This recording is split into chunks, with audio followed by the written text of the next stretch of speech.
we are, folks. Episode 49. About to get started. Another Sunday night. Got 4 players tonight. We're only missing Eric.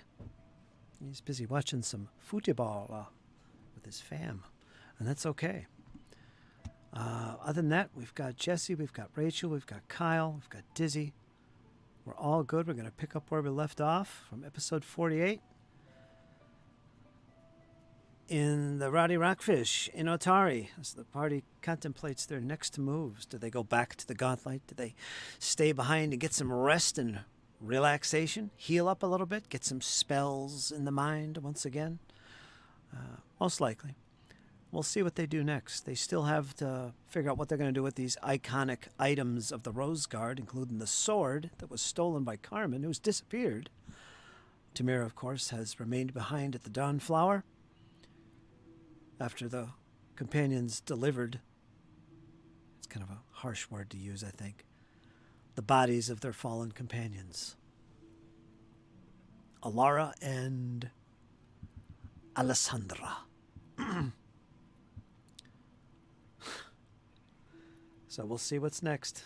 For that, let's do some introductions. Introduce the players, talk about your character. But before we do that, I have a question for everybody. Okay? Everybody's seated around the table, the digital table tonight. I want to know your characters' deepest fear. What is your character's deepest, most disconcerting fear? At least right now. And what role does that fear play in your character's routines in life so far? What do they fear the most? Perhaps you wouldn't share that fear with others. Maybe you would. But we're going to find out tonight.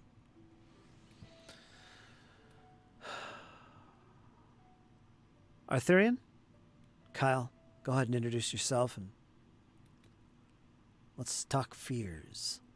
Oh my, that's a good question. Hi guys, I'm Kyle. I play Arthurian, the battle-tested dwarf, now swinging a two-handed maul. It's awesome. It's great. I have this really weird notion that I should say, let's keep on hammering, but I have no doubt we'll be doing that pretty soon. But fears. I guess Arthurian's fear as a fighter, especially with the, being surrounded by such a great group of friends, would be failing. And that's Arthurian's really biggest fear at the moment is failing to either advance in the gauntlet or failing to protect them or failing to get them out of a bad situation. He's just afraid of letting people down.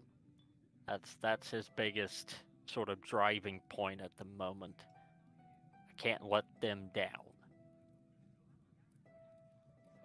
Because we've been kind of taking a pounding in the front line. But that's okay. I'd rather have it me than them.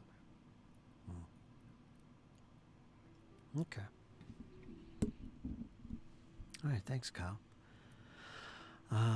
Let's see who's next. Sheppy? You're muted at the moment, but go ahead and let's talk fears and also introduce your character. Hey guys, I'm Jesse and I play Sheppy, and he is our resident fire sorcerer who just got some interesting spells and he can't wait to use them tonight. And Sheppy's greatest fear, well, it has to do with being in town. He is gone his whole life not being accepted, really. He's always had to hide and be in the shadows. But he's really enjoying right now that he is part of the companions and getting the spotlight. He's never had this before. But his greatest fear is that it's going to turn on him. And he's going to get kicked out, dropped off in the gutter somewhere because he is a goblin after all.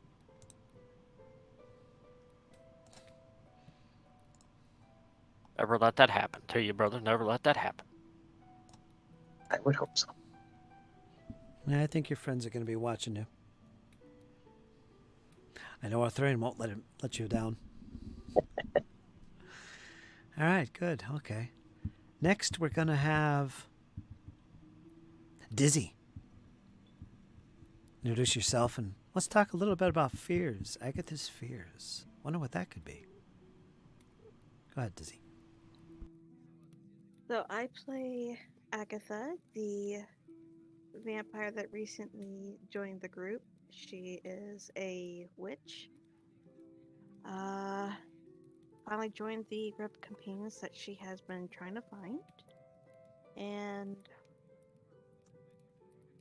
her biggest fear would be somehow the darkness that she is could possibly consume her and have her turn against those that she wants to see as allies and friends.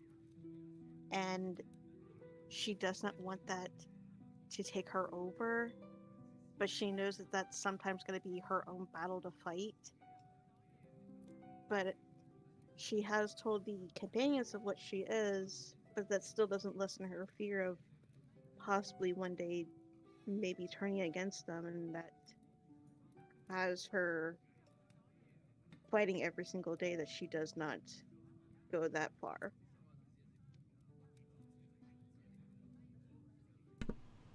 Okay.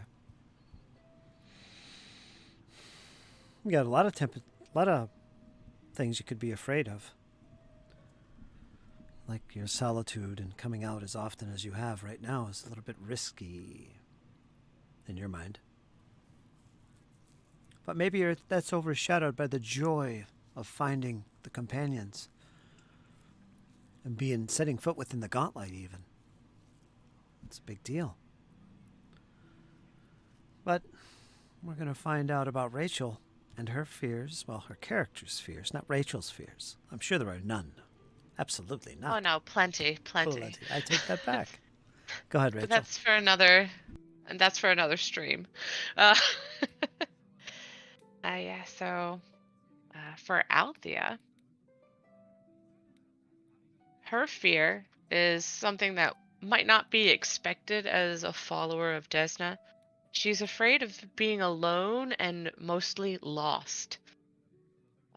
This is exactly why she's drawn to Desna, because Desna leads those who are lost to safety and provides safe travels. And one of the reasons why she follows Desna is she wishes to help those that feel the same way, but secretly, has that huge fear herself.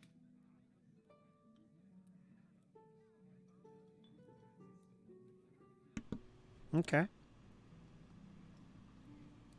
And of course, you're the group's, I almost said halfling, the group's gnome cleric of Desna. Drawn to wander and learn and explore, as is befitting of a follower of Desna. Following the butterflies. All right, so that's our cast for tonight. And of course, I'm the GM. Hey, and we're going to go to Kyle. Talk about the last episode, where we left off. What happened? Give us a recap, Kyle. Episode 48. Oh my. Well, we picked up. We were fighting the wisps. There are too many classifications for me to keep track of, so I just labeled them all into one category. The wisps. It was a ferocious fight. We were hammering. We were slinging. We were slinging spells. We were headbutting them. I think even at a few times, I think we were punting them at a few times. And finally, we were able to finally destroy the wisps. The ash cloud was removed. And then we all proceeded into the room. A very, very strong sense of dread crept into the hearts of the companions. It drove some away from the shrine. But nonetheless, Tamara, Althea, a bunch of other ones, and a bunch of other of us. Try saying that 3 times fast when you're hammered. We placed the items on the shrine, and this strange blue barrier began to swell, the noise ramping up, echoing louder and louder, deafening at one point before it faded. We had finally gotten through and taken down the magical barrier. But the joy was short-lived, as we then withdrew back to another upper room, collected 2 of our fallen.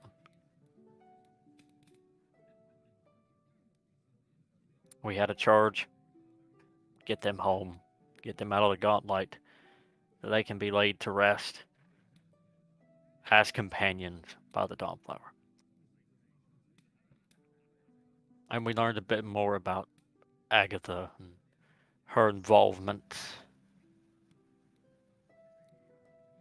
as we made our way out.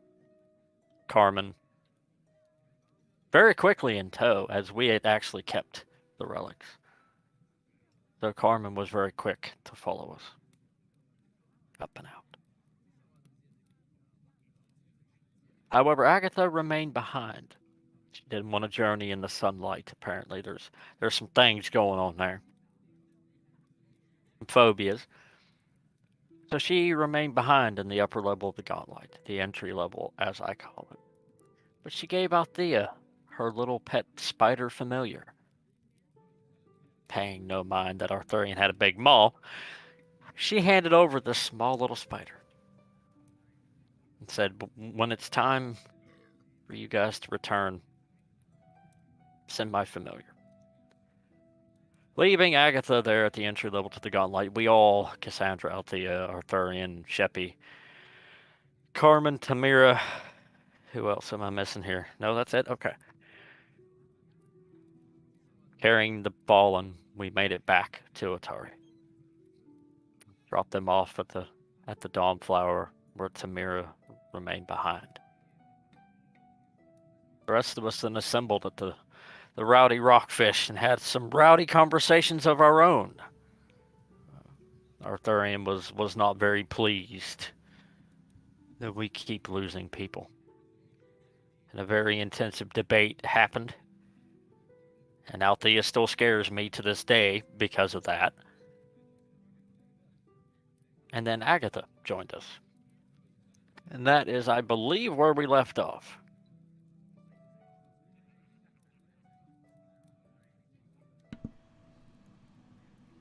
Sounds about right. After an intense conversation at the Rowdy Rockfish, Arthurian not himself.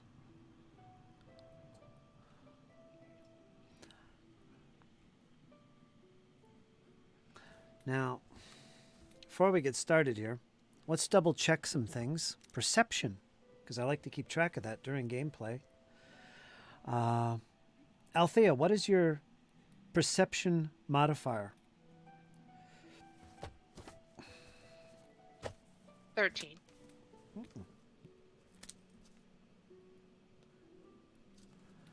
Arthurian, what's yours? 10. Okay. Cassandra, I don't know. Sheppy, what's your perception modifier? 7. Whoa! Went up 2 points. Agatha. Perception is 9. Went up 1 point. Althea went up 3. Arthurian went up 1, I think. All right. Okay.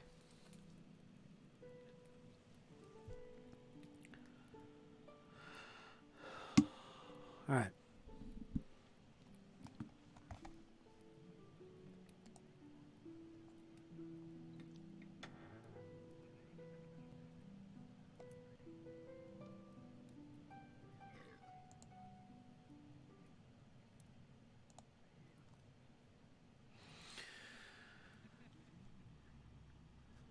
It's Farast, the 29th.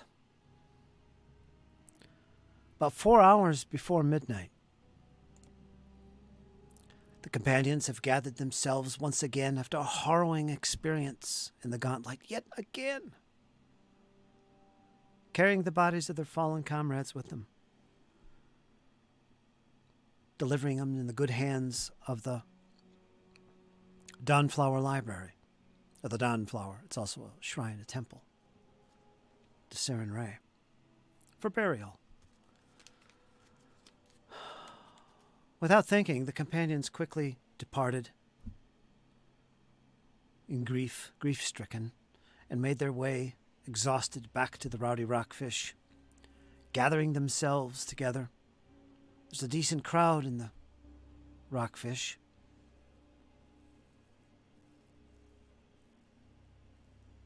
They had forgotten about Carmen, who had disappeared as soon as they had left the Gauntlight, whereas previously he was with them. He was following along. He wouldn't want to give up that sword, a sword that is currently carried by the companions, as well as the other icon items, 4 of them in total: a brooch, a book, a sword, and of course the tools, the thieves' tools of Otari himself.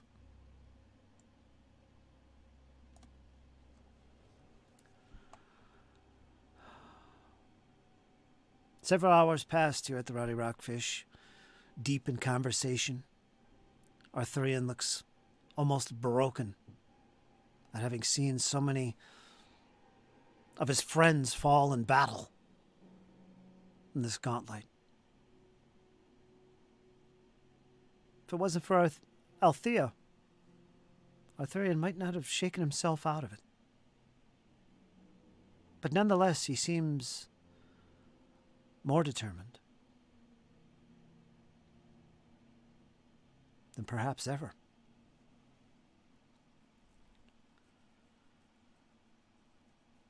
And now you plot your next move. Of course, you're going to need to recuperate, rest, gather your minds together to get those spells back in the morning. But until then, we're going to listen to this conversation. We're going to sneak a peek and see what Arthurian, Althea, Cassandra, and Agatha have to say as they've all gathered around their favorite table here in the Rowdy Rockfish, 4 hours before midnight in this early spring evening. What does that conversation sound like? What's going on, Arthurian? Did we not take the relics back to the Dawnflower where they can be safely stored and kept?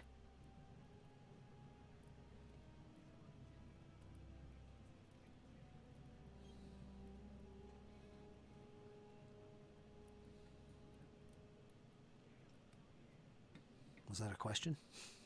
Yes. What did you say? Perhaps we ought to at least take the sword back to him as well.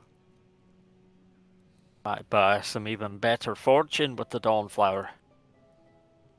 I think they'd like that very much to have the sword back, but Mayor Menemes said we should the brooch was more of a gift.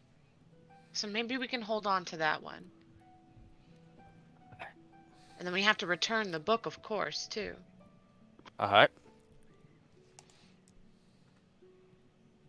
Perhaps Mayor Menemes would fancy adding Otari's thieves' tools to his collection.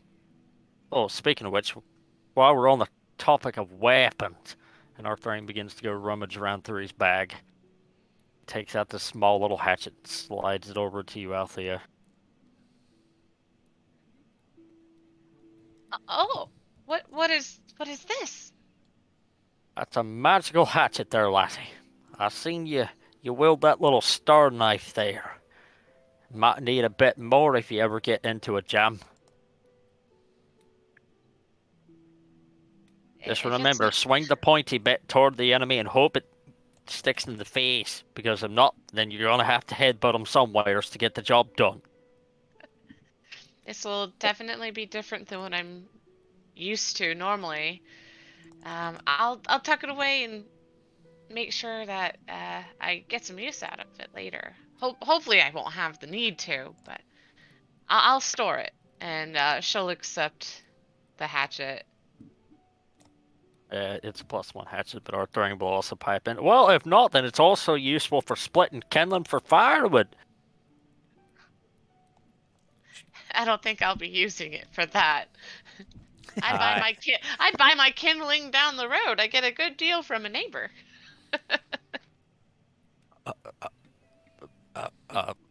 Unless you want to do, unless you're offering. But Very well then. I don't think I'm gonna have very much need for firewood and kindling, if we plan to go back to the gauntlight. I feel I hardly spend any time at home lately. Bakura has to be stopped one floor at a time, one level at a time. And hopefully... Give me an Arcana, Nature, Occultism, or Religion check, Althea. Oh boy, that was quite a few listed. Any of the traditions of magic. So it's Arcana, Nature, Occultism, or Religion.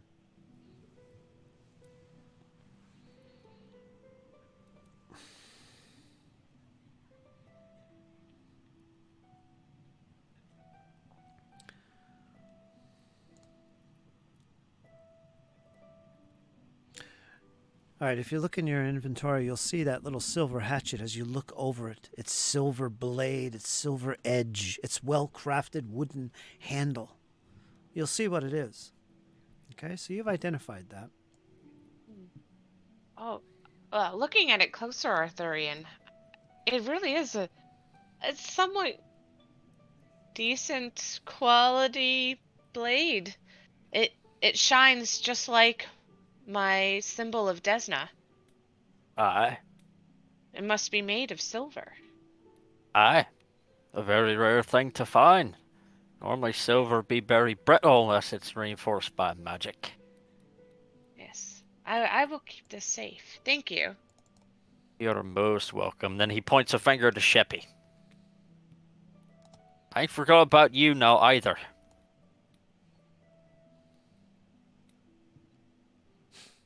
Oh, what you got? Arthurian once again goes rummaging through his bag like a big fat Santa. And he slides a hand crossbow across the table to you. I know you lost your sling back there in the pond with the old skull creature thingy. Figured that might do for a replacement. Ooh, nice. Yeah. It's about the same size as me, but I'm sure I can wield it. Are you including any bolts with that, or you have 10 of them? Yes, 10 bolts. Slid the clipper across too.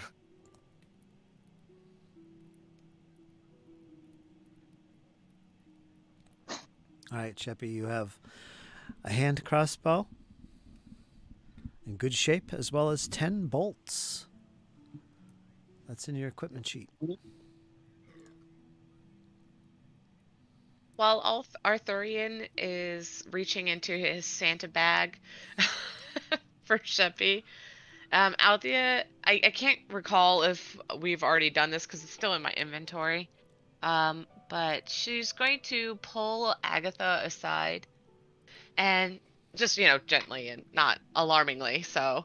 But she'll say, in the spirit of giving things, I don't quite have a need for this, but this might help you.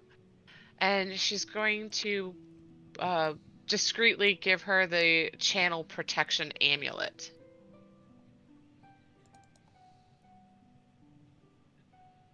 Agatha would type lightly until her head decided she takes the amulet. She would start looking it over.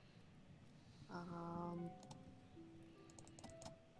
trying to remember if Agatha might know what the amulet is. Yeah. Althea will mention that I don't know what this is exactly, if it's just a trinket, but our last companion who had fallen, and she tilts her head down, she was carrying this. And after inspecting it, I think this might help distribute or negate damage to people who don't take kindly to good magic. And so she'll reveal what the amulet does since it was identified. And Althea will also pass her the unusual object that she never had the chance to correctly identify.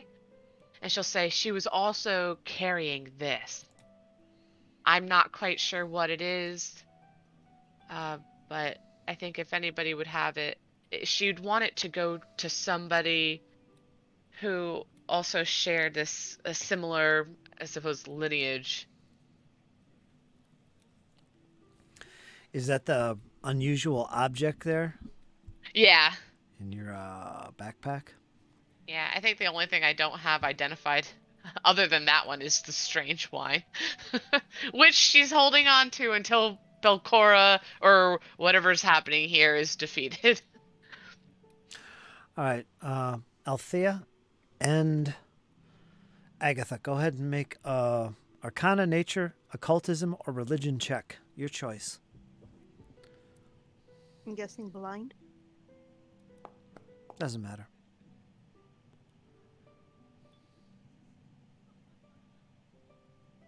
I sent mine.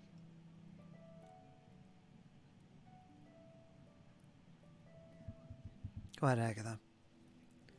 Any of the 4 traditions of magic will do. Arcana, Nature. Okay. Now, you have not identified this, Althea? You have no clue what it is? Okay. You don't? No, she has no clue. It has been unidentified this entire time, and it was never once revealed what it was. Okay. So that mystification is correct. I even as a player, I don't know what it was meant to be. All right. You see this small, it's in your inventory now, Agatha. It's a bracelet. And it's covered in all kinds of little designs, magical runes as well. But you have no clue what it might be. You don't recognize the writing, or you've heard of many different types of bracelets, as have you, Althea, but you're not sure what this thing is capable of. Althea reassures Agatha.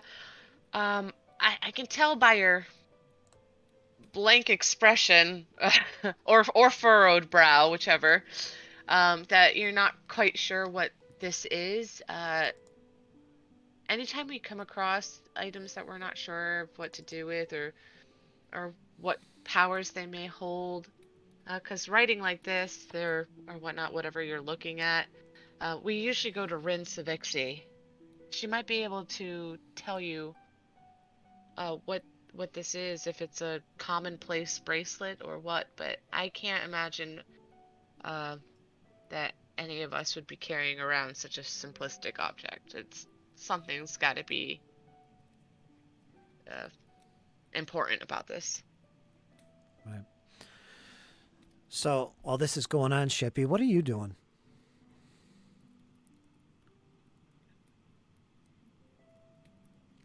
Okay, I do have to make a trip to Rin Savixi as well. Okay, it's I getting have kind an of late. unusual scroll in Otari's key. It's got a question mark on it. I'm not sure what that is. Okay. Do you want to try and identify it yourself? Yeah, probably could. It'd be cheaper. I'm not sure if you did already, so I'm going to let you do it again. Go ahead. While this conversation is going on, you find a little dark shadow corner to yourself, or maybe you're under the table. Go ahead and make any of the 4 traditions. Go ahead and make a check, either Arcana, Nature, Occultism, or Religion, whichever's highest for you. This is private. It could be private or public. I don't mind. Give you a public. 11. You are clueless. You cannot read this writing. Perhaps it's arcane, something you're not accustomed to. All right, this was the key, not the Oh, not the scroll. Well, let me look at what the DCs are for the key. Yeah, you have no idea what this key is about. All right. Now I'll try the scroll. Okay.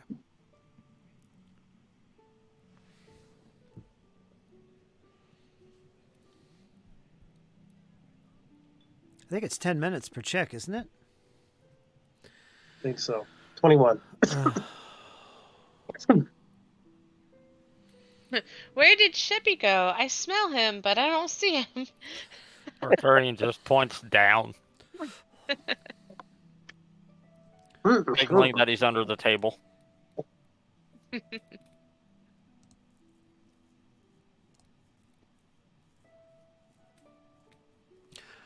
All right, I revealed what it was to you. You were able to pick up some of the writing on this, and as you go over it a few times, it becomes clearer and clearer. This is definitely magical. Definitely of some power and use to you. Actually, I better double check that.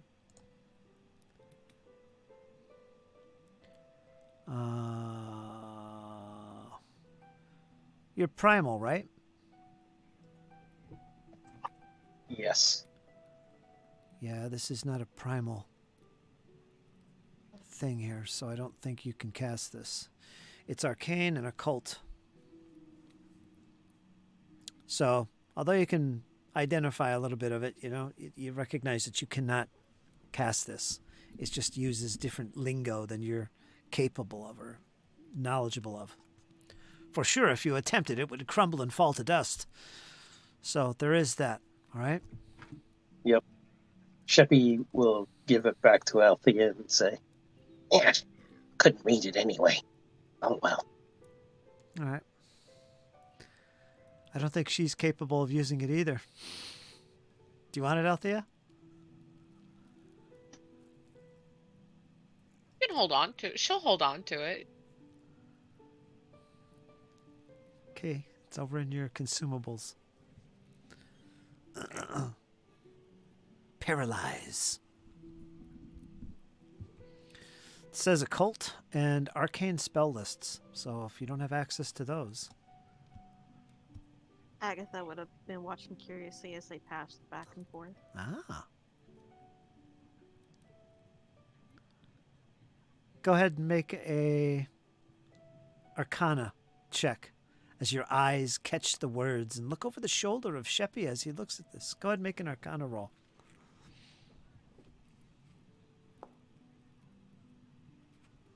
What'd you get? Okay, I got it. You instantly recall this spell. You know exactly what it is, Agatha. The spell contained on that piece of parchment is one of paralysis. It will freeze your foes in place as you decide what to do with them. Perhaps it's useful for you.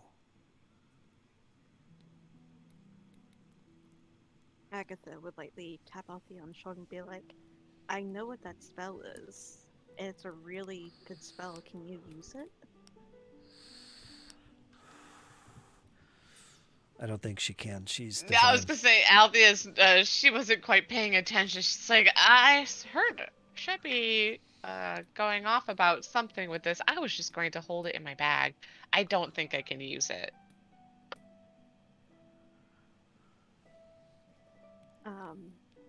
Agatha would continue. She goes, "That spell that you have, that's called Paralyze. That can basically hold somebody in place and they wouldn't be able to attack us." Oh, but for how long?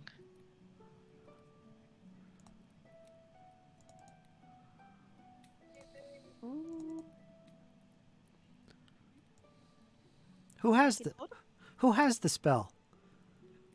I gave it to Althea, right? Yeah, I did. Yep, Althea's got it. Did you? I think I did. We're getting confused I don't now. see it. Unless Sheppy still has it. It's still on my character sheet. Is it? Yeah. I swear. Thresholds of truth. Oh, it says duration. I looked the spell up, but it says duration varies. Could be for 1 round, 4 rounds. I seem to have misplaced it. It's that scroll. All right. On a success, it's stunned 1. On a failure, it's paralyzed for 1 round. So it's a round. 4 rounds on a critical failure. A Medusa shield sounded a lot better. Target has to make a will save, depending on how bad they get it. That depends on how long it is, basically. Oh, well, either way, however Agatha responds, Althea's just like, oh, well, that's cool. What a shame I can't use it. Do you want me to hold on Is- to it? What did you say? Do you want me to hold on to it? Althea kind of is debating. She's like, I still don't know you too well, and I only gave you that other stuff because I felt like it didn't belong to me, seeing as I'm not a damn vampire, and that was already revealed of what you are. So she'll turn to the others and say, if I can get your complete allegiance to this and to our cause, I might be more inclined to give it to you.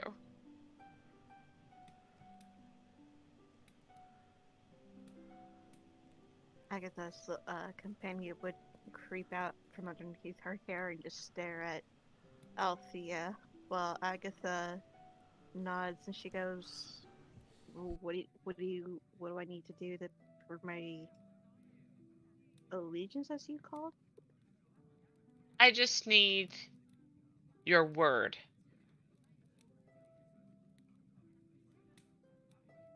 And you have it.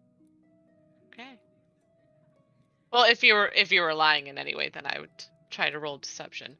But she'll take your word and pass it.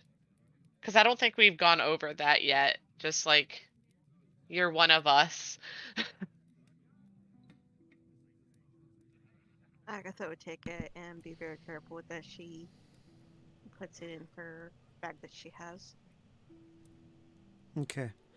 It's on your sheet now. You have it, Agatha. It is the Scroll of Paralyze. It's the paralysis spell, level 3. So it's a level 3 spell, and you can use it. You have access to the arcane spell list, so that's on there. So you can use that. You can save it, and there is a way for your familiar to consume it, and that spell will become part of the spells your familiar has access to. You could do that, or you could just use the scroll just by reading it, but then the spell is gone. It is a level 3 version of the paralysis spell. So you debate that.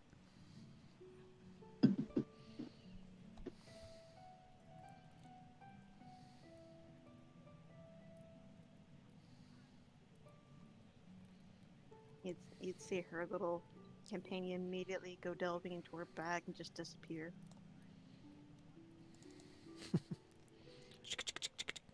I don't know what a spider sounds like. Just creepy moving legs.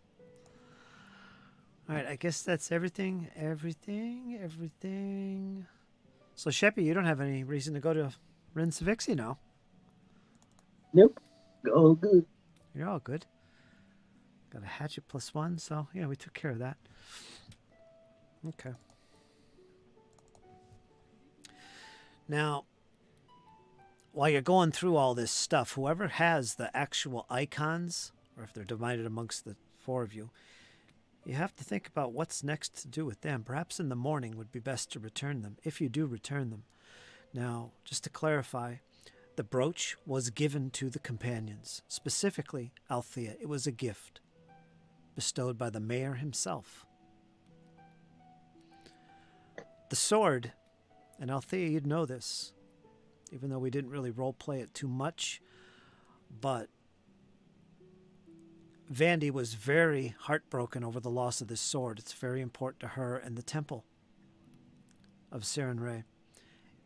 It's always been there. It's been in their charge, and she is sorely angry at Carmen and wanted to see him brought in and the sword returned. Both, if possible. Now, you do have the sword. You don't know the whereabouts of Carmen.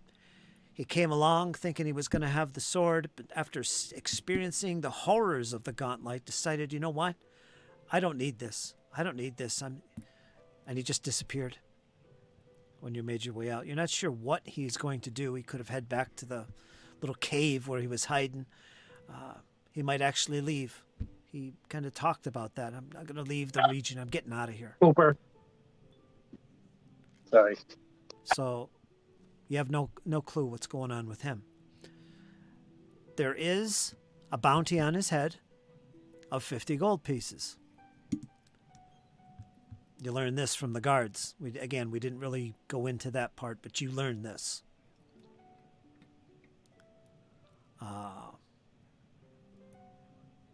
Yeah, but the only other thing that you're certain of at this time is that you need to rest, you need to relax, and you need to return these icons once again, and then make your plans for returning once again to the gauntlight, because the barrier is down. Aye, so should we meet back here tomorrow at noon? Go back to the gauntlet, because that'll give us all morning to get our preparations done. I'll take Otari's tools to the mayor and hand them over personally. I thank you for the brooch, Miss Althea. I'm sure it'll come in mighty handy.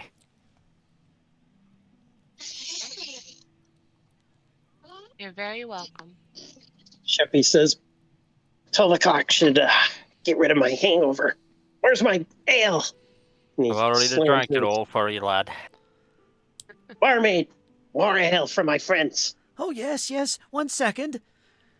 And she disappears behind the bar there and grabbing a bunch of mugs for everybody. Arthurian will grab Sheppy's. And brings it over to the table, sloshing over the mug edge. Don't drink too fast. Slurp, slurp, slurp. I'm a dwarf, lassie. Everything's too fast for me. And he downs it. Oh, wow. More drinks, I suppose? We'll bring out more. And she quickly turns back to the bar. And Bring the keg with you, lassie. Save yourself the trip. Keep them coming. All right, and that goes on for the rest of the evening, I guess, as you sit there and get drunk. Althea, what do? Do you go home? You said, I've had enough of this nonsense. I'm out of here. Oh, yeah. She certainly does. Says goodbye to everybody, and we'll reconvene in the morning. I have a few things that I have to do on my list before we head back as well. But we will meet again before we head off. Be safe and use that hatchet if you run into any situations where you'd be needing some firewood attacked you. Okay, and Althea makes her way out the front. How about you, Agatha? You've been lingering around. We just found some magical things here, and you're kind of in awe at the presence of the companions. And it's all starting to come back to you now, how you actually set foot in this mysterious gauntlet and saw what it's really about, especially the lower levels. It was only rumored to have levels below the first, but you explored it. What's on your mind? What do you do for the rest of the evening? Whenever she arrived in town, what time of the day would it be? Say that again? When she got to Otari after the sun was going down enough where she could be comfortable to go outside, what time of day would it be? Right now, it's 4 hours to midnight. About 3 hours now. So you've been in Otari for about 3 hours. Daylight comes in 9 hours. So you've got 9 hours to do as you please. Of course, you do need to get some rest as well so you can heal up and get your spells back. Now, this just dawned on me. You only need 4 hours to be able to get your spells back. However, I don't know about natural healing. I think you still need a full 8 hours minimum to be able to get natural healing affecting you, which I assume you're subject to. I didn't look into that, but I assume you do get natural healing. That's what I would have assumed as well. Because didn't we read that you actually don't benefit from treat wounds? Correct. Yeah, you don't even benefit from that.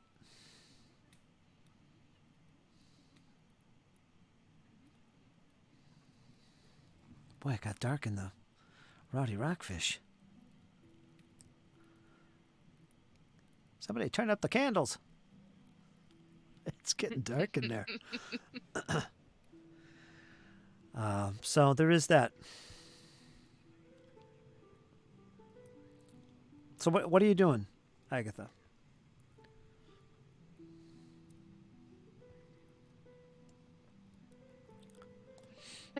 Agatha, I have a question, but I'll take it offline for another time. Go ahead. Sorry to interrupt.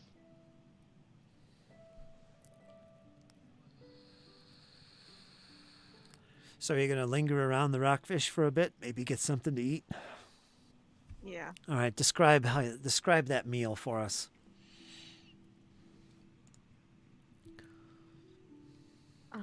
Agatha would go up to the barkeep and she'd ask for discreetly some raw fish, and she would slide a gold piece, asking her to try and not draw too much attention to what she was doing.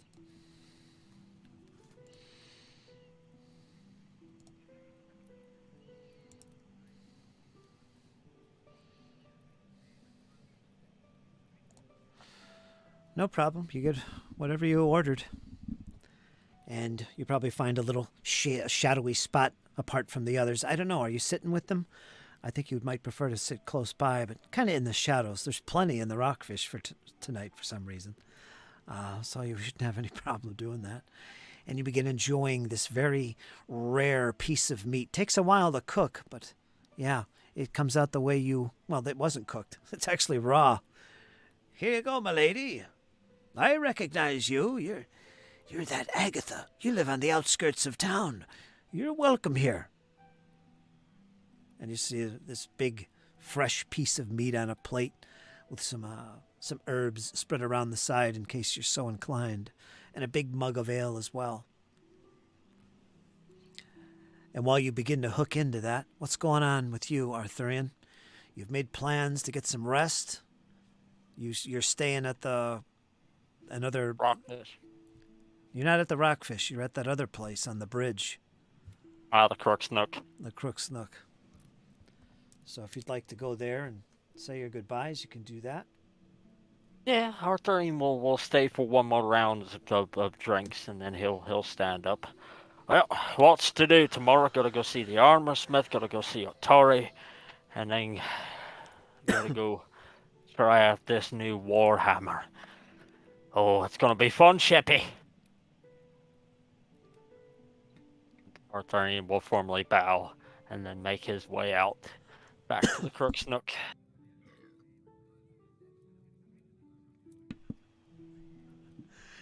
Okay, you make your way out, no problem. All right, if anyone wants to do anything else tonight, say it now, and we're going to move up to the morning. As you guys all go off to your little abodes to get some sleep. Barring anything that happens, you'll all get your spells refreshed, including you, Agatha, and get your full night's sleep and healing back. Agatha, you go ahead and give yourself healing from the sleep. as well. For What now, about anyway. my second condition?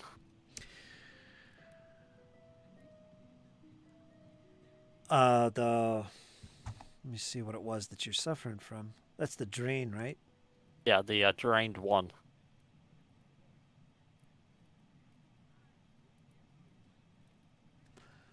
Yeah, let me see.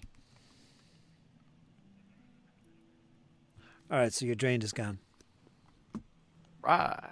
So bye-bye to that. Okay. And what's put us at sunrise? Unless something else wants to be done. I'll sit here. The evening passes without incident. You get back to your abode, Althea. No one's broken in this time. That lock needs fixing though. It's getting annoying. And you find yourself quickly falling asleep as soon as your head hits the pillow. No problems, no nightmares, nothing. Sheppy, you drift off to sleep underneath the pier or the porch of the fishery, as you usually do. It's good to be back to the hole once again, surrounded by bones. Ah, so nice in here. Cassandra Don't sleep out. Cassandra disappears from the group. Arthurian makes his way back to the Crook's Nook, which seems to be loud tonight for some reason, but you're used to that and you make your way up to your room. Kind of staggering, but you get there safe. And Tamara has not been seen. You assume she's back at the Dawnflower. Agatha, that leaves you. Perhaps you're the last to leave as the crowds begin to dwindle down and the midnight hour comes in. What do you do? Do you have a room at the... Where are you staying? I'm not sure. I don't think we decided. We didn't, however, after she had finished eating, Agatha would think for a few minutes and then she would leave the tavern and then she would start looking around to see if she could get the whereabouts of where Althea lives.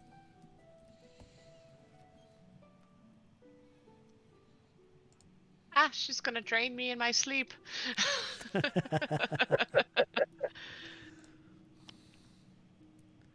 Come, my little gnome. If you were paying attention, you could definitely see where she made her way out, and you can look out. Do you follow when she leaves? Do you kind of watch her as she goes off? Because sitting at the table, you're not going to see where she goes. You have no clue.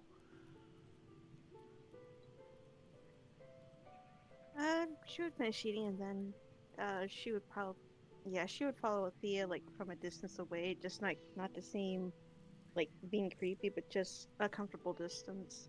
All right, if you want to... Can I make a perception check for that? Don't worry. Okay. As Althea leaves, your meal hasn't even been delivered at this point. But it's on order. So if you can, you'd be leaving your table. If you want to try and follow and watch, because it's the only way you'll know where she leaves. You're going to have to literally watch her and follow her. Or ask. Or ask. She'll ask. Okay. You can do that just as she gets up to leave and gets to the door. Oh, I meant like, or you could ask like someone else that's there. All right, you can do that Or you too. can ask Althea. It's up to you, Agatha.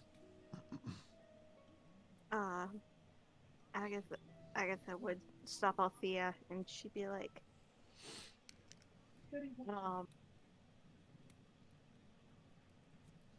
she's trying to remember if she caught Althea's name. You did. You heard it in passing many times. They've been talking to each other. Okay. She would call out Althea's name, and then she would make her way over to her, and she'd be, very timidly, she would ask Althea if it didn't trouble her too much if she'd be allowed to Agatha to stay with her for the night. If she'd be alright with that.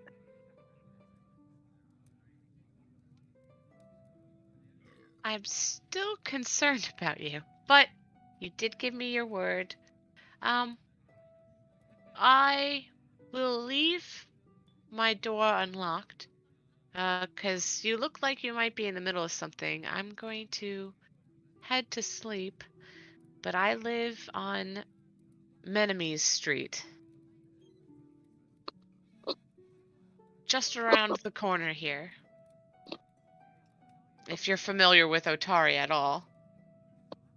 If you're not, I can wait and then set up the couch for you to stay.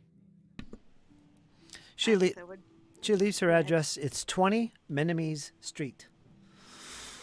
You could actually find it on the map, but her house is in yellow. I think there's a little mark there. I think you guys have There permission to is. look at it. So yeah, Mhm. that's where that address will take you if you follow it. Okay. Alright. Okay.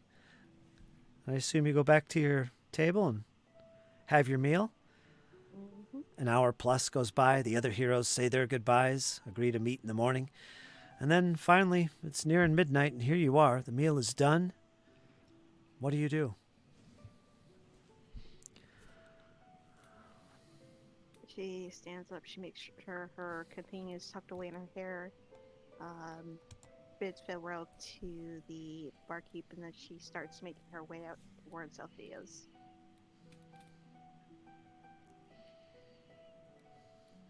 Thank you much, Agatha. You can come back any time. We'll be watching out for you. And you make your way out. Well, I guess we're going to have to go over there. I don't know what's going to happen. I'm kind of curious.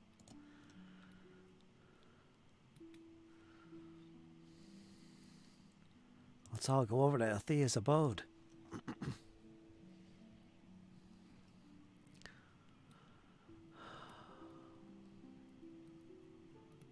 Althea isn't in that tall one. She's in this little house down here. I don't know what they're doing up on the roof. I know. I'm like, what are we doing? Flying around?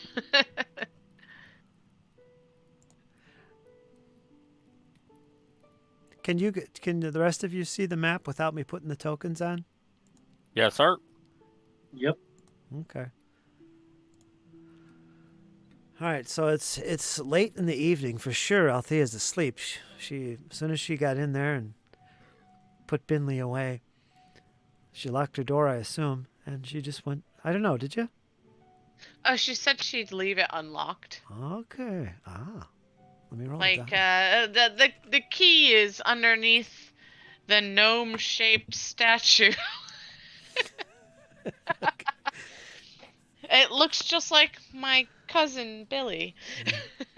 Little red-capped garden gnome in a blue jacket sits out front amongst the weeds and flowers. Yellow pants and everything. Okay. All right, and there's not many folks on the street. You hear the occasional march of feet in the distance, obviously the Otari guard. But here it is, this little house. The street is well lit.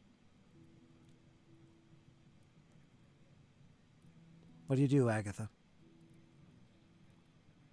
You're at the front door. Agatha would make her way towards the door, and whenever she sees it's unlocked, she would slip inside quietly and try and see if she can figure out how to lock the door to be respectful. No problem. You get inside, you lock the door. It's dark. It's black inside.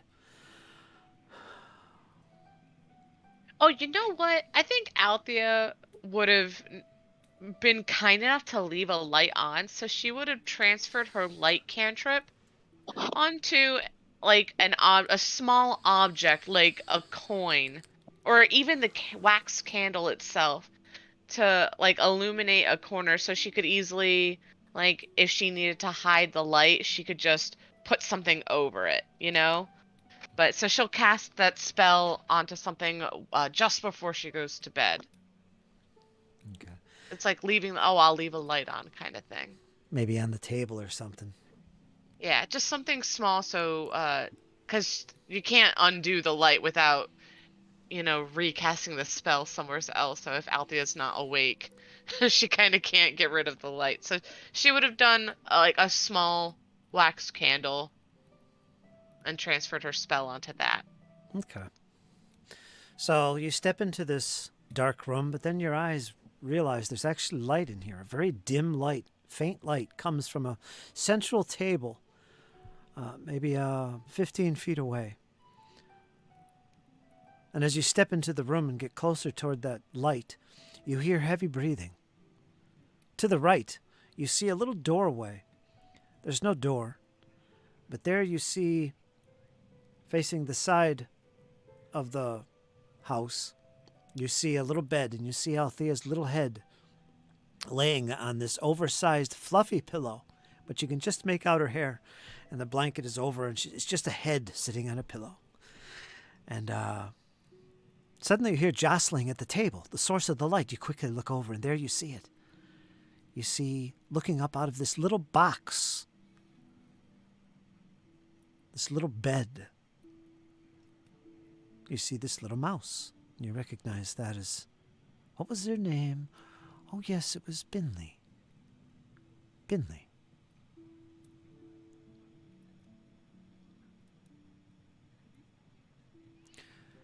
So, it would not be difficult to find a little space to curl up on.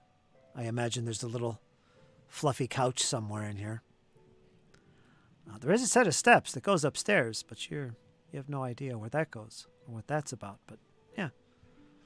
So if you'd like to spend the night here and sleep on the couch, for instance, there's plenty of pillows. Althea definitely likes her pillows. You can do so. Keep note, though, that everything's kind of gnome-sized. A little bit.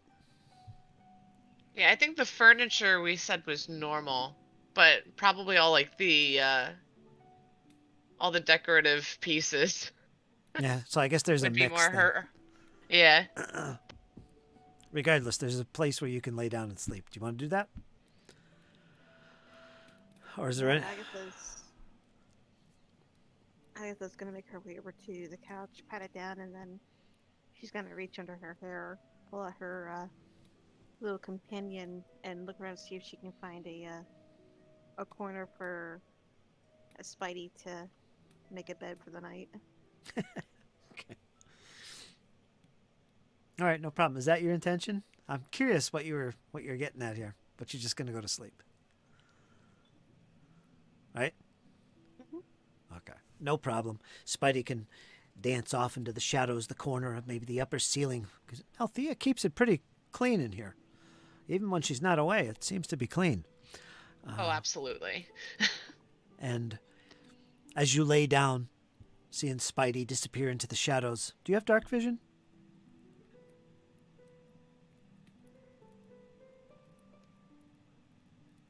She has low light vision.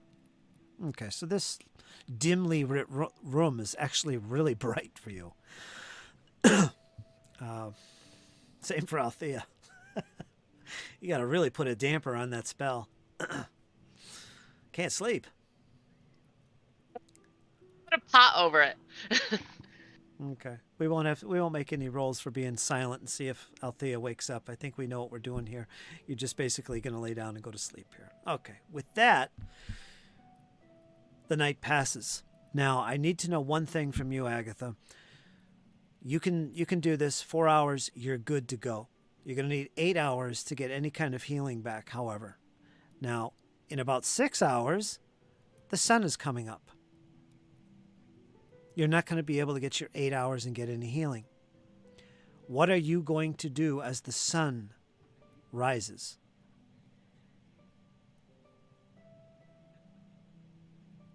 Now, if you would like, before laying down, you could make sure the windows are shuttered, putting up a blanket if necessary. Yes, it's unusual, and Althea might not know why you did such a thing, but it's good to take precautions. Maybe there's something else you can do. Look for a cellar. There isn't one. Cover your body with blankets. Yes, that'll work. That won't be so disruptive to Althea. maybe you can do that, but you have to do something. And if you want to get your 8 hours of sleep, you're going to have to wake up and the sun is out and about. So, what are you going to do regarding this?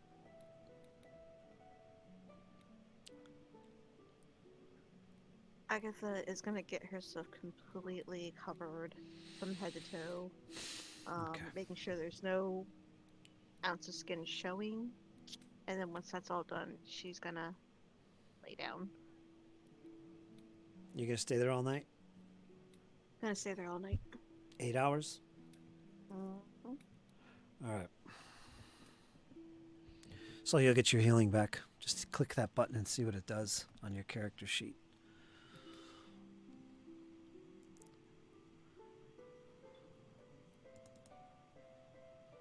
Actually, you're already healed, aren't you? Yeah, you are. Yeah. You're already good anyway.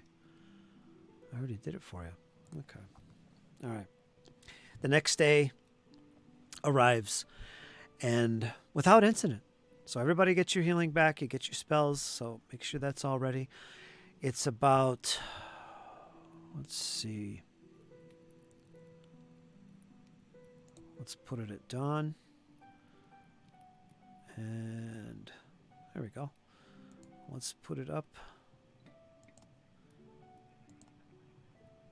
It's about 3 hours before noon by the time you all awaken. Now, I assume you're all going to meet at the Rowdy Rockfish? Our That Arthurian's seems to going to be be the out and place we about. can get it. What? I think they Sorry. are. Right, Althea is actually going to go to the market early in the morning. Okay, let's do some shopping. Oh yeah. Lighten the load, get these coins off my hands. They're burning a hole through her little pockets. Yeah, as soon as Arthurian can be awake, he's going to be heading the market as well, and then he's going to go see the Okay. mayor. Okay. How about you, Sheppy? Sheppy's gonna go get his breakfast. The Rowdy Rockfish. All right, so you're going to hang out and get some food in you. All right. Yep. Check out the local gossip. And Althea, how about you? You wake up in Althea's house. What does Agatha see as you get up, Althea? So Althea's gonna question Agatha's sleeping habits. if she doesn't see her awake already, just like completely covered, and she'll tiptoe around it. Do her daily preparations, do her little prayer to Desna, and if Agatha's still sleeping, she'll just scribble down a note that says, "Off to the market. Please lock up. Leave key under gnome. See you at Rockfish." Around the time Althea is up and moving around, Agatha would be slowly awakening, so she would be probably somewhat awake by the time that Althea is getting ready to leave the house. Because Althea's an early riser. So, yeah, even if she sees you, she'll still kind of like, take your time. I'm heading out, and I'll meet you later.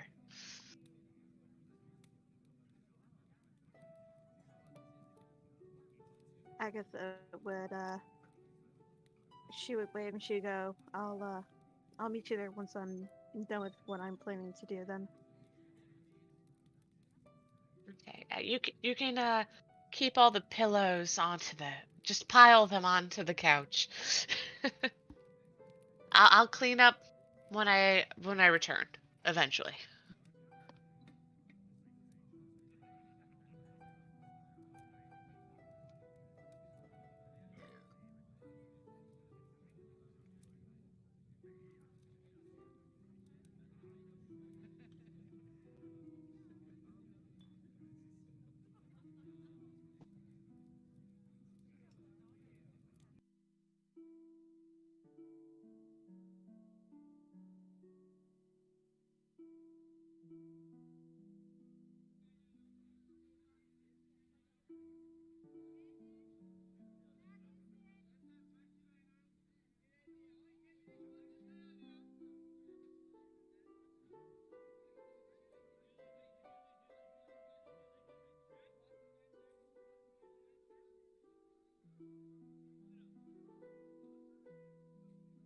Oh, Fritz, I think you're muted.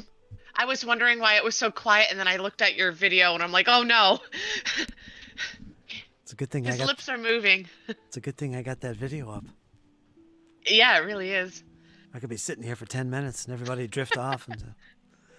But, okay. You all wake up in your respective places. Dawn has set in. It's a bright, sunny day today.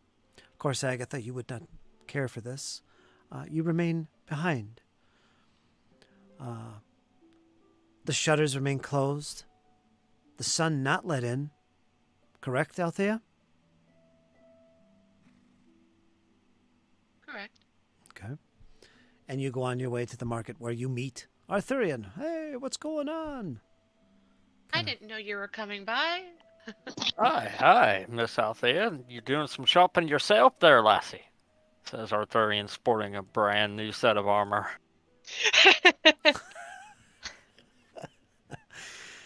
I'm sure you're eager to get some fine dents into this thing. It equals more stories, right? I will give scale mail a go. Offer a bit more protection, a little bit more movement. Well, it looks very fitting. You don't know what he had to do to make it that way. And what did you buy? So I want to make sure that it's okay first. It says it's a common item, but I want to get expanded healer's tools, which is a 50 gold, and I want to barter for them to get a discount. Okay. This is at the market? Okay. Yes. Are tower shields available in town? Where your light armor is the best you can get here in the market. Now, what kind of armor did you buy? If you Scale did buy mail. Scale mail. What is that? Medium? Medium. Medium. Yeah, that's not found here. That, I'm going to roll a dice to see if you luck out on this. Not here at the market, but you can get it somewhere else. Okay. You lucked out. You got your armor. Probably the last one in town. At one of the other locations here that sell things. A rival blacksmith shop, perhaps. But that's okay. You've got that. As far as the Otari market is concerned, you can find all kinds of foods, adventuring gear. Simple weapons and light armors are the best you'll get in the market. Anything else is going to take a little bit of shopping around elsewhere. So in the market, no. And now what did you go after? The Althea, the tools of some sort? Expanded healer's tools. Okay.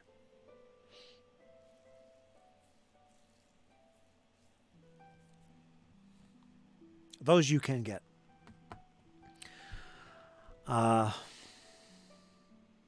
In fact, as you root around all the different stalls, they're all opening up by 9. Everybody's opened up, and there's a lot more vendors here than as usual. There's quite a few. One particular individual makes his presence known to you. Do you see that? Why, hello. This individual, this grim-faced individual, introduces himself as Clino. Or Kilano, sorry. I know you.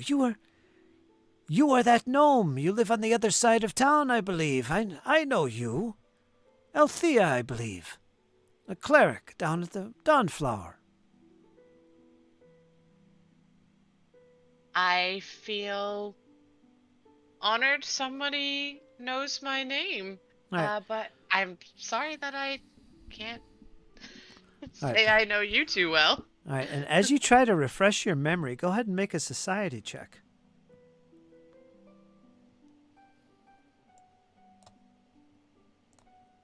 This could be public if you want. Oh, already blind. Okay. Probably not going to be too great. You've never seen this guy before, ever, in your life, and you've been here for 5 years. However,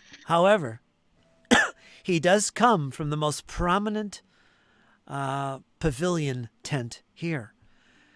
And You see stretched out all along the front of the canopy of this pavilion there, all kinds of skins, animal skins, a lot of skins that are woven into cloth. You see leather armors as well. And he greets you. Now, Arthurian, where are you? Are you in this conversation, or have you wandered off? I'm still in the market, going stall to stall, see if I can find somebody that's got a tower shield. You're looking for a tower shield? All right, that's going to be pretty tough to find here. We'll see if you can find it elsewhere. So you're pretty frustrated. But are you in on this conversation? Do you see this happening? Or did you wander See off? off the talking to somebody. Okay. You go ahead and give me a society check as well. As you look over and see this tall human man with a strange cap on his head. He looks well-groomed, well off. Never seen him before in your life. But nonetheless, he seems to be of some prominence as he stands here at this large pavilion. Can I interest you, Althea? I have many skins and things that might be of interest to you. And he shows off all these really nice, fine pelts. Something you'd see on more well-to-do people. It's not armor or anything. It's like something you decorate as you go to a big, important event. I have lots of skins here. I used to do a lot of hunting in the north of the woods here a long time ago. I'm sure you've heard about me. Or would I be wrong? Still early. My brain's a little foggy. I don't recall who you are actually, and I Oh. apologize. Oh. From the way you're dressed, you look rather important, would one say? I've And been, these furs. if it wasn't They're for me, gorgeous. If it wasn't for me, I don't think there would be a market here in Otari, to be quite honest with you. And he kind of tightens up Oh, his well collar. then. Yeah, thank you very much. I come here quite often. Yeah. And he goes on to describe his how he basically was the founder of the Otari market. He was the first one here that set this up. And him and his wife. And as soon as he mentions his wife, you see him kind of pull back and bow his head. And then, that was a long time ago. She was killed. She was murdered. I'm sorry to hear. How did it happen? If I don't want to intrude on your life or anything, but she was killed in a horrible, horrible way. By that werewolf. That werewolf that used to hang out in the woods. Yeah. Killed her. Anyway, I'm sure that werewolf is long gone by now. Yaul. Maybe you've heard of him. Now, Yaul is a name you do remember. That was the friend of Whirlwind, who was chased from town because he went on a rampage. He was some kind of were creature. And basically, Keelano is revealing to you that his wife was murdered. He was one of the ones that was murdered years ago by this werewolf. And he looks grief-stricken when he mentions his wife, but then he shakes it off. But anyway, let us get back to business at hand here. This one pelt here, this one was made by my wife. And he shows this beautifully long pelt. Not sure what it's made from, but it's really long, like 4 foot long. But it's a solid piece of pelt. I remember this. She made this with so much talent and love. She made a few of them, but this is the last one. It would look good on you, Althea. Long it might be, but perhaps you would like it. I'd give you a discount on it, perhaps. 10 gold, and it's yours. You'll be all the talk of town.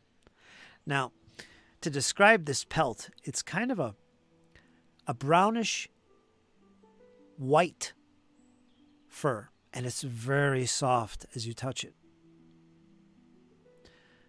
very clean, and you can see how it could easily be decorated on the ends or on the sides with little jewels or something perhaps, and just hung over the shoulder, maybe wrapped around the neck a couple times to keep you nice and warm, he assures you, in the wintertime. It is early spring, but winters here are very cold, as you know, Althea. 10 gold and it's yours. Normally it sells for twice as much.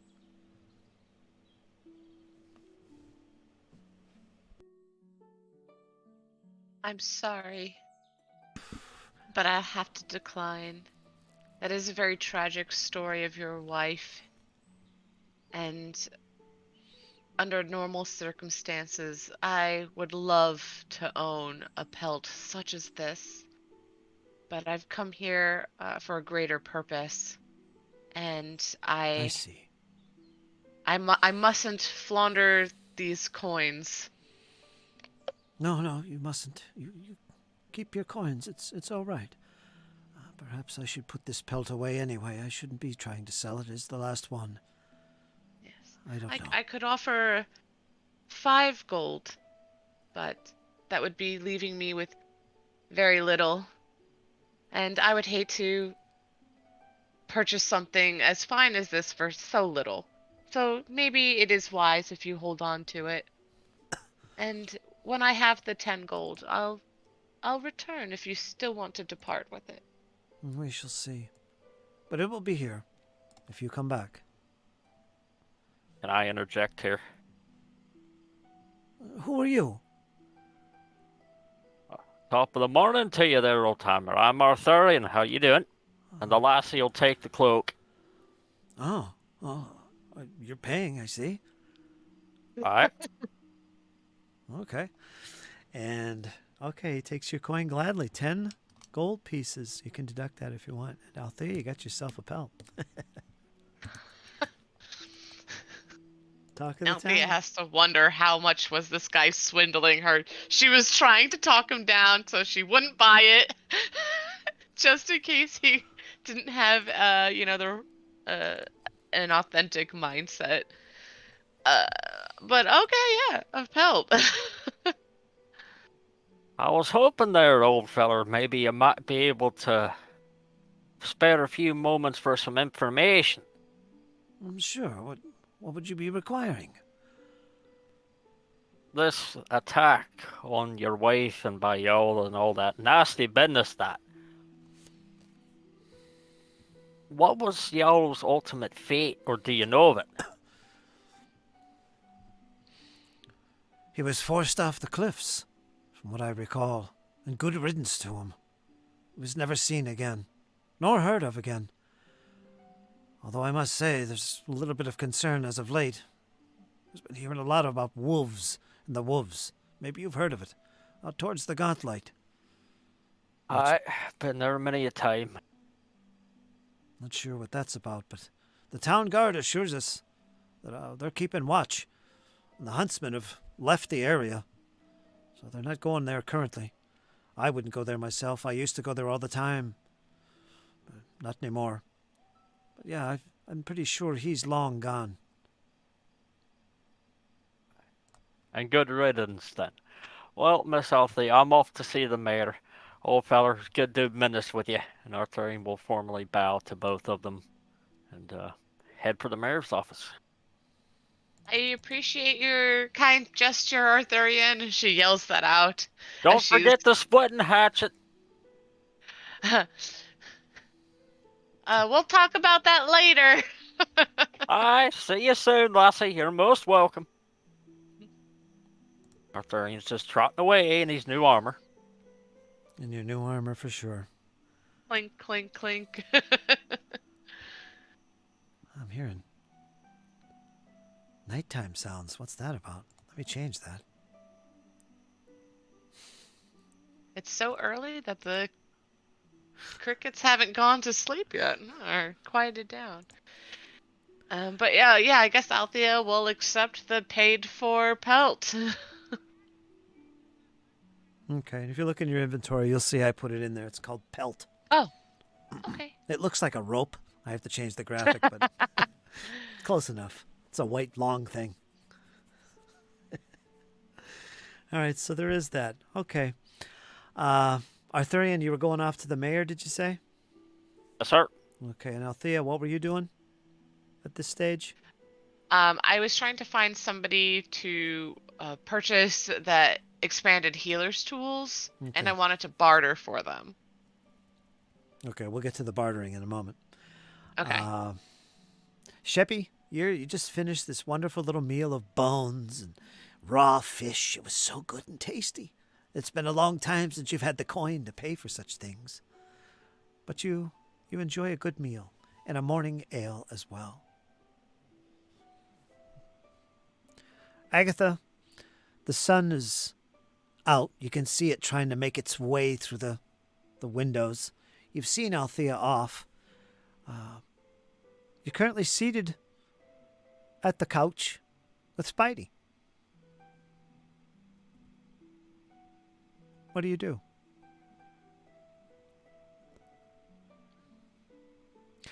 Now, to clarify, mechanic-wise, your character can go outside. Your character can be in the sun, but as long as you take precautions to cover yourself, especially your eyes and your flesh, you will be okay. Only under an unusual circumstance am I going to cause some problems for you in the daylight. As long as you take the precautions, which you can do. We've talked about this. You've done this before, in fact. But you're very hesitant and cautious about it. So if you want to go out, you can do so, assuming you take the correct precautions. Again, we talked about this. And Go ahead. no, you go ahead. We talked about this, so you know what I'm going to say. She straightens up the couch. She puts all the pillows where Althea had mentioned. She folds up the blankets. She puts them beside the pillows, and then she picks up the key that Althea told her, walks out, locks the door, slips the key under the little gnome that she told her about, and then after she had done all of her preparation, she made sure all of her spells were correct and everything. She's going to be immediately making her way towards Ren Zivixie's house.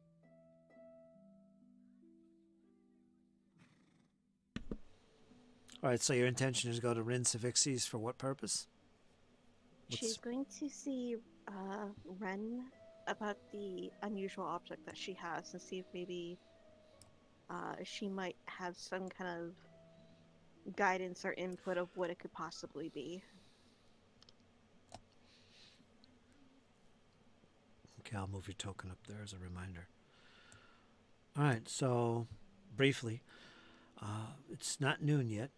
You wrap yourself up, you take your precautions, you cover your eyes and your flesh, and you make your way out of Althea's house, making sure to lock it behind you. And you head towards Rin Savixie. You know where she lives. And you make your way through the streets. There's not a lot of people in this early hours of the morning. Well, it's closed in the afternoon at the moment. But some people recognize you. Some people don't. And a lot of people don't even pay attention. This is what you notice as you make your way through the streets. You've been here before. Nothing unusual. And Sheppy, as you finish your meal, what are you going to do for the day? You got a little bit of a time. You're feeling good. You're full belly. Is there anything you want to do? Were you heading up to Rin Savixie's or no? I know you mentioned it. Yeah. Question for you. What does she have for sale there, if anything? She sells... Now, let me double click and see what we're looking at. Rin's Wonders, and you'd know this.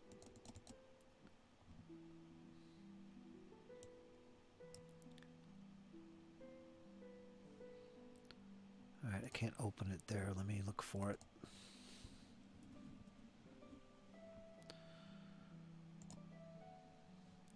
Okay.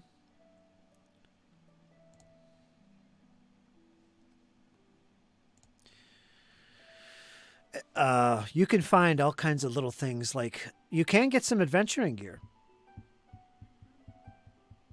Eclectic bric-a-brac.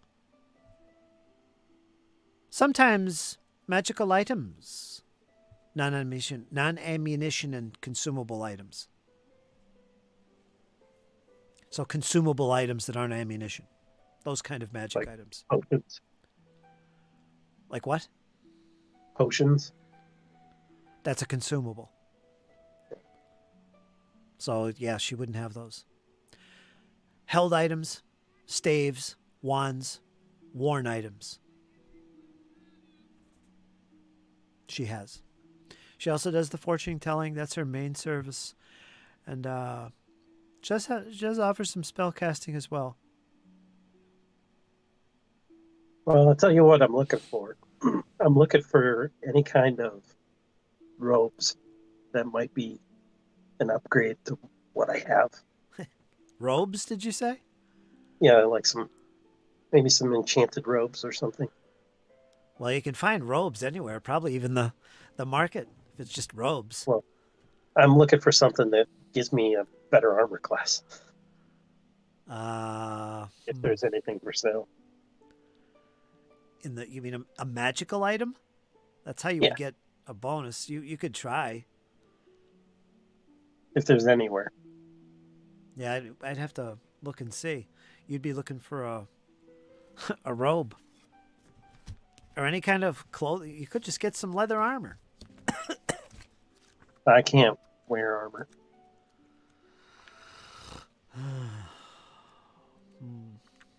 All right, so you're going to make your way up to Rin Savixi. And just by chance, you happen to come across someone you've seen before. That mysterious woman. It's about the same time.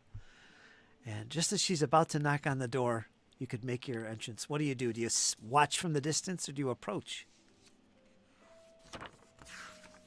Which woman are we talking about here? I'm trying to remember her name. I keep forgetting. It's Agatha. Yeah. Oh, Agatha. Yeah, Agatha. I got to memorize this. I almost said Alara. Sorry, Dizzy.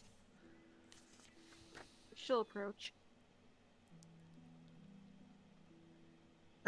You're on your way to see Raiden as well?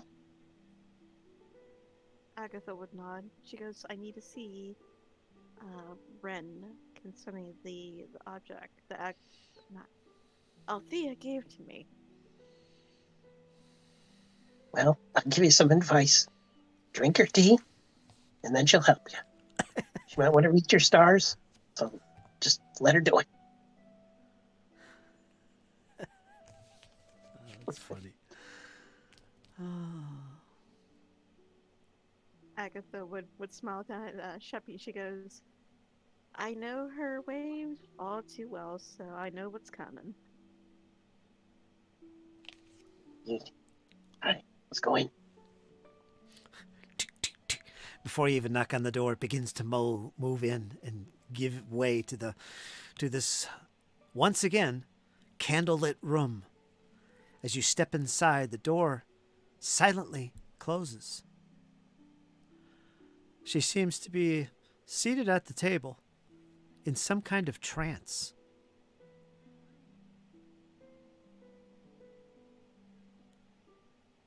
I recognize you, Sheppy. And she begins to look up and her eyes begin to open, revealing milky white eyes. And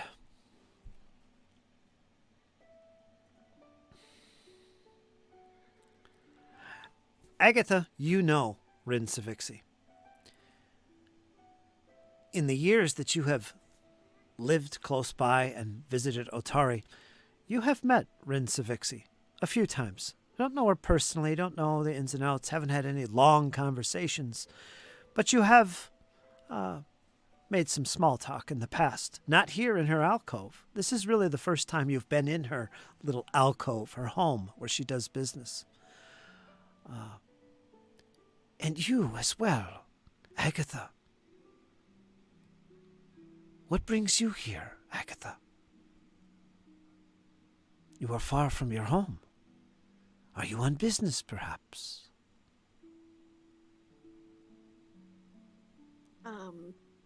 I finally found the companions that I've been looking for, and I May discovers I didn't think actually existed within. But my main question I have for you right now is I'm trying to find out what this object is that uh the gnome that travels with the companions Althea, I believe her name is, she gave to me. And so she digs into her bag and pulls out the object that was given and hands it over to Ren. Okay, I kind of forgot about that little conversation about that. She does know you through that conversation that you had about the companions. And where is this thing here? Now you don't know what this is? Because it's She tried to figure it out in the Ruddy Rockfish, but she couldn't figure out what it was.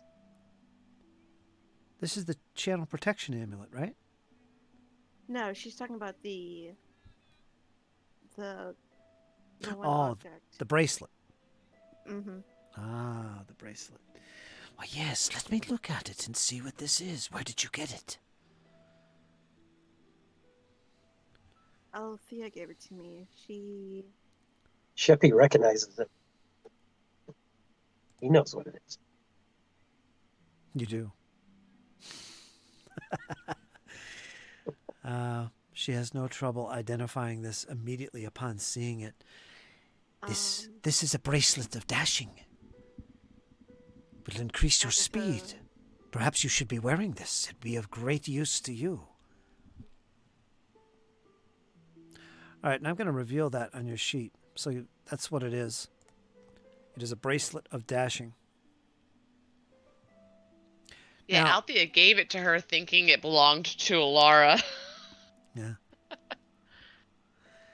Now, you'll notice on your character sheet for these items, Agatha, that there is a little diamond shape.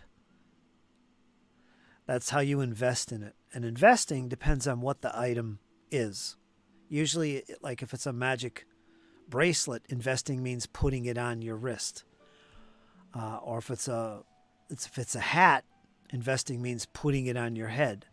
That's essentially what it is. So what you have here is a bracelet of dashing.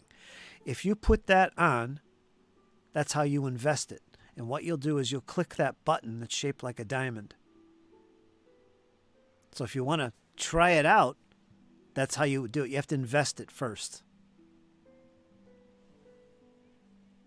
Then you can do the command word if there is one or whatever, and you can actually benefit from the damn thing, which is in the description. Which says, this jangling silvery bracelet makes you lighter on your feet, giving you a +1 item bonus to your acrobatics checks. It's activated with an action, which is to command, whatever that is. Maybe it's a word. I'll let you decide that. Once per day, you can do it. You gain 10-foot status bonus to your speed for 1 minute.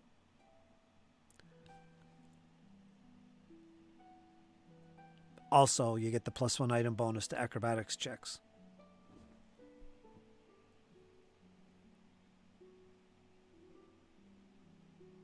I wonder if the status bonus to acrobatics checks lasts for a minute as well.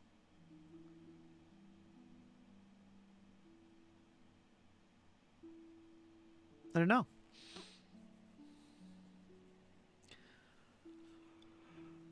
While we're here, Sheppy shows her a key that he couldn't figure out either. I Maybe think she knows what it is. I think the movement bonus lasts for a minute. I'm not sure about the +1 item bonus to acrobatics checks. I think that... I don't know, Rachel. What do you think about that? Is that also limited to 1 minute, or is that as long as you've got it on? I've noticed that a lot of magical items will give you a skill bonus and then some sort of like magical effect. I think the skill bonus is forever as long as you're wearing it and invested, and then you just get that, I guess, on a spell-like bonus for whatever duration it says. So I would think you get the acrobatics forever. Well, actually, you know what? When you click on it, like to invest it, you should be able to see your acrobatics go up. Hmm. Because that's how the Hmm. pendant I have is. That's true. We could just drag it to the token and see how long it lasts. Yeah, that'll do it. All right, Yeah, so because I've had mine invested in since I got it. Yeah, does it say automatically applied effect in the description? let me put it in the chat.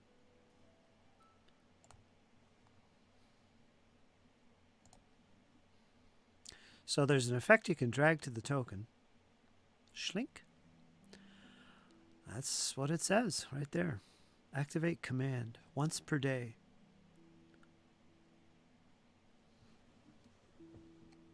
$58 gold pieces.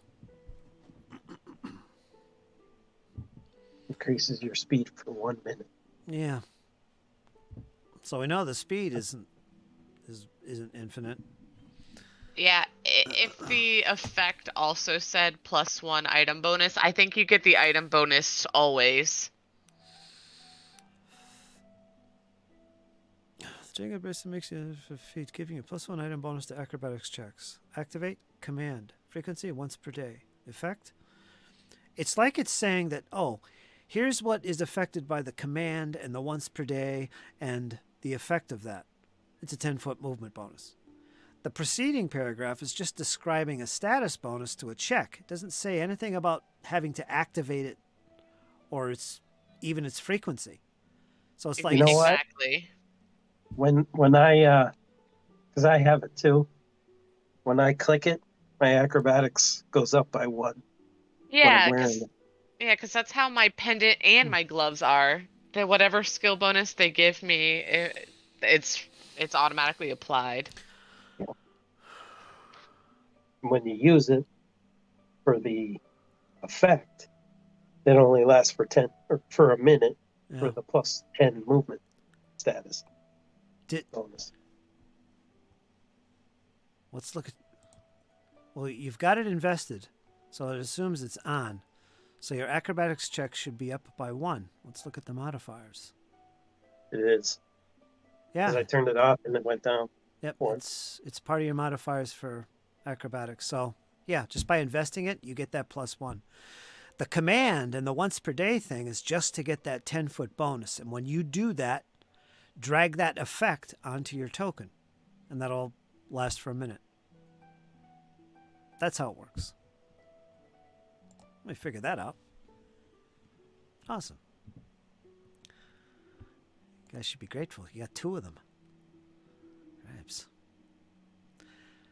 Now, yeah, that's what you discovered, Agatha, from Rinsavixi. This is a bracelet of dashing, which is actually, if you think about it, quite useful for you in certain circumstances. You know what I'm talking about. If that ever happens. Get that 10-foot bonus. Right?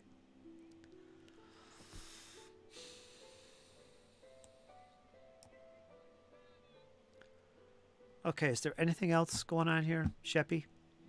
Yes. What? The key that I have, the Otari's key, Ah, the key. I wasn't able to identify it. Maybe she can. Where's your token? There you are. You're still eating at the Rockfish. Let's bring you up here. Where all the fun's at. Rinsavixi's. Always a good time at Rins. Let's check it out. And you got the thresholds of truth, I see. Where is this key? It's in consumables.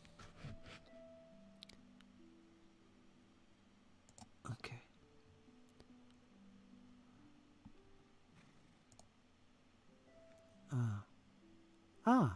Okay.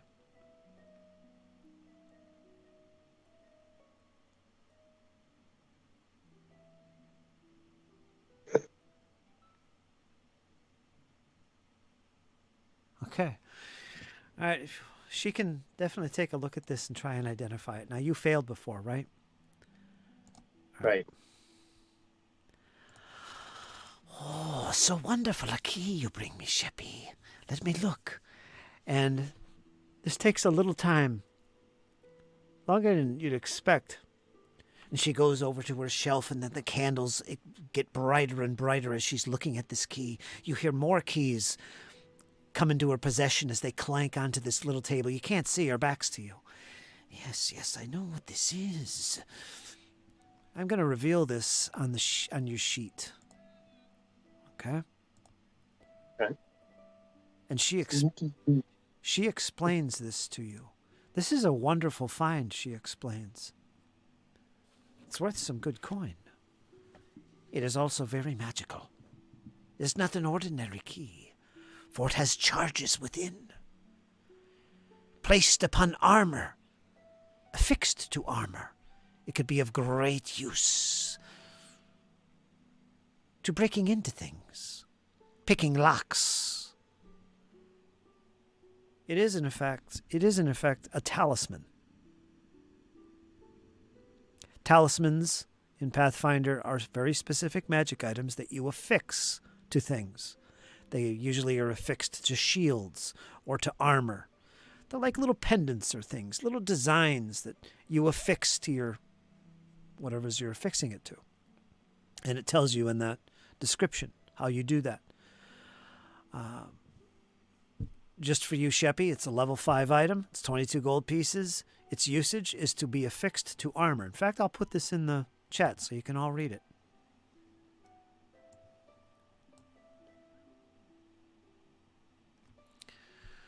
Requirements: expert in thievery.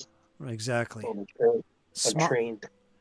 Small skeleton key can be pinned to armor or a sleeve.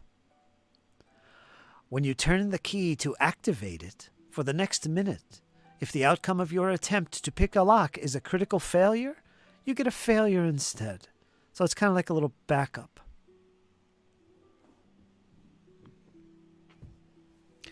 So if you had that like affixed to your sleeve, perhaps you got it sewn on or hooked with a little piece of leather and through a hole through your sleeve.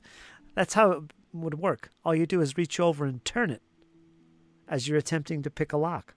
I don't know how you do that. How many hands does it take to pick a lock? Well, it lasts for it's an interact action, so you got to do that, and then you pick the lock for the next minute. You can pick a lock and you won't get a critical failure. So it's kind of like a little protection thing for failing a lockpick check, which could be bad. A critical failure on a lockpick can break your picks. Yeah. And that would be disaster. It could set off traps and all this other nonsense that can happen. So it is useful if you ever want to pick a lock. Okay? It's known as the sneaky key. Wonderful find. Yeah, we'll leave it at that. Okay? And one last thing I'm going to ask her about is, does she know anything about Aeon stones? They're hard to find. I have none here myself, but perhaps in the gauntlight you might find one.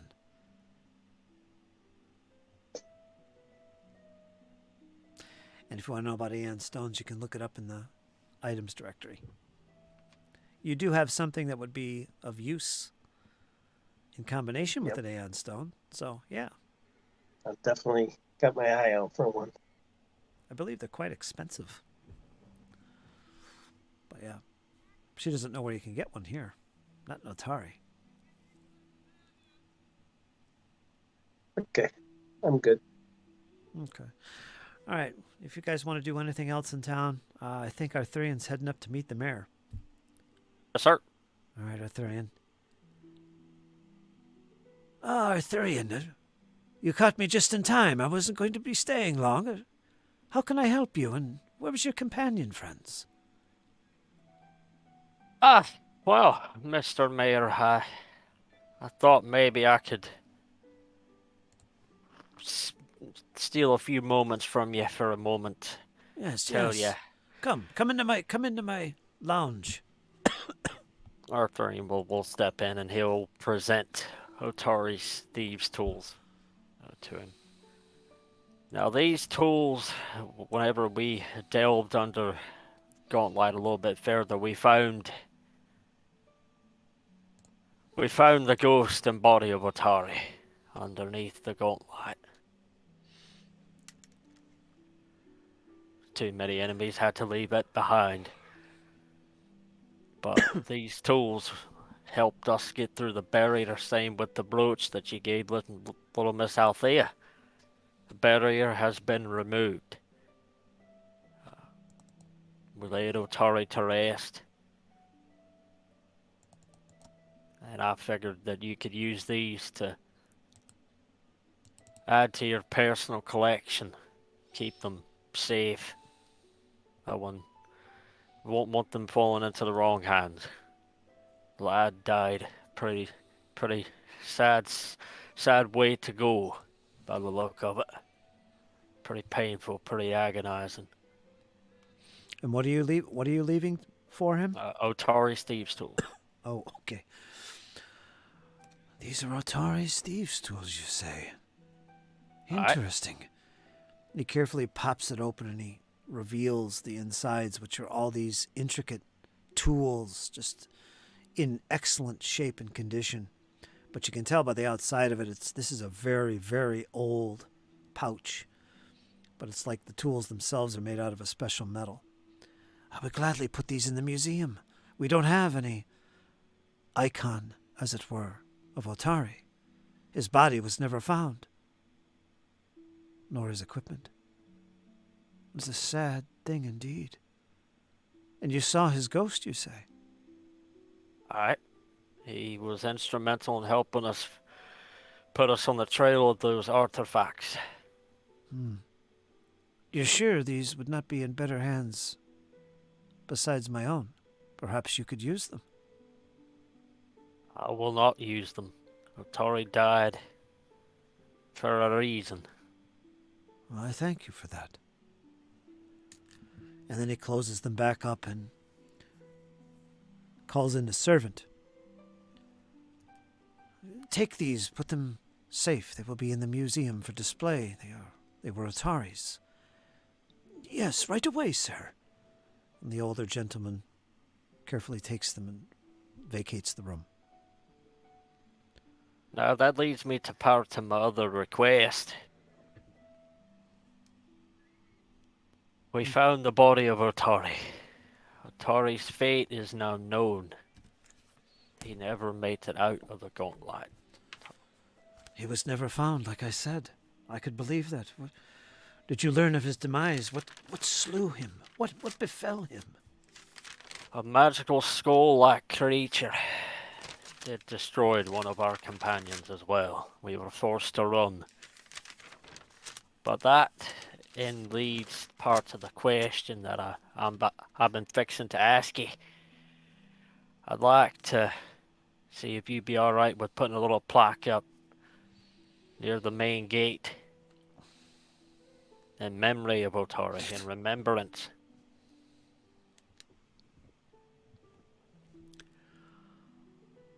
The main gate to the town? Yep. I think that would be a good idea. It's funny we haven't thought of that before. Welcome to Otari. In remembrance of Otari. Otari. Aye. It's a good idea. He I thought died it. painful. He died slow.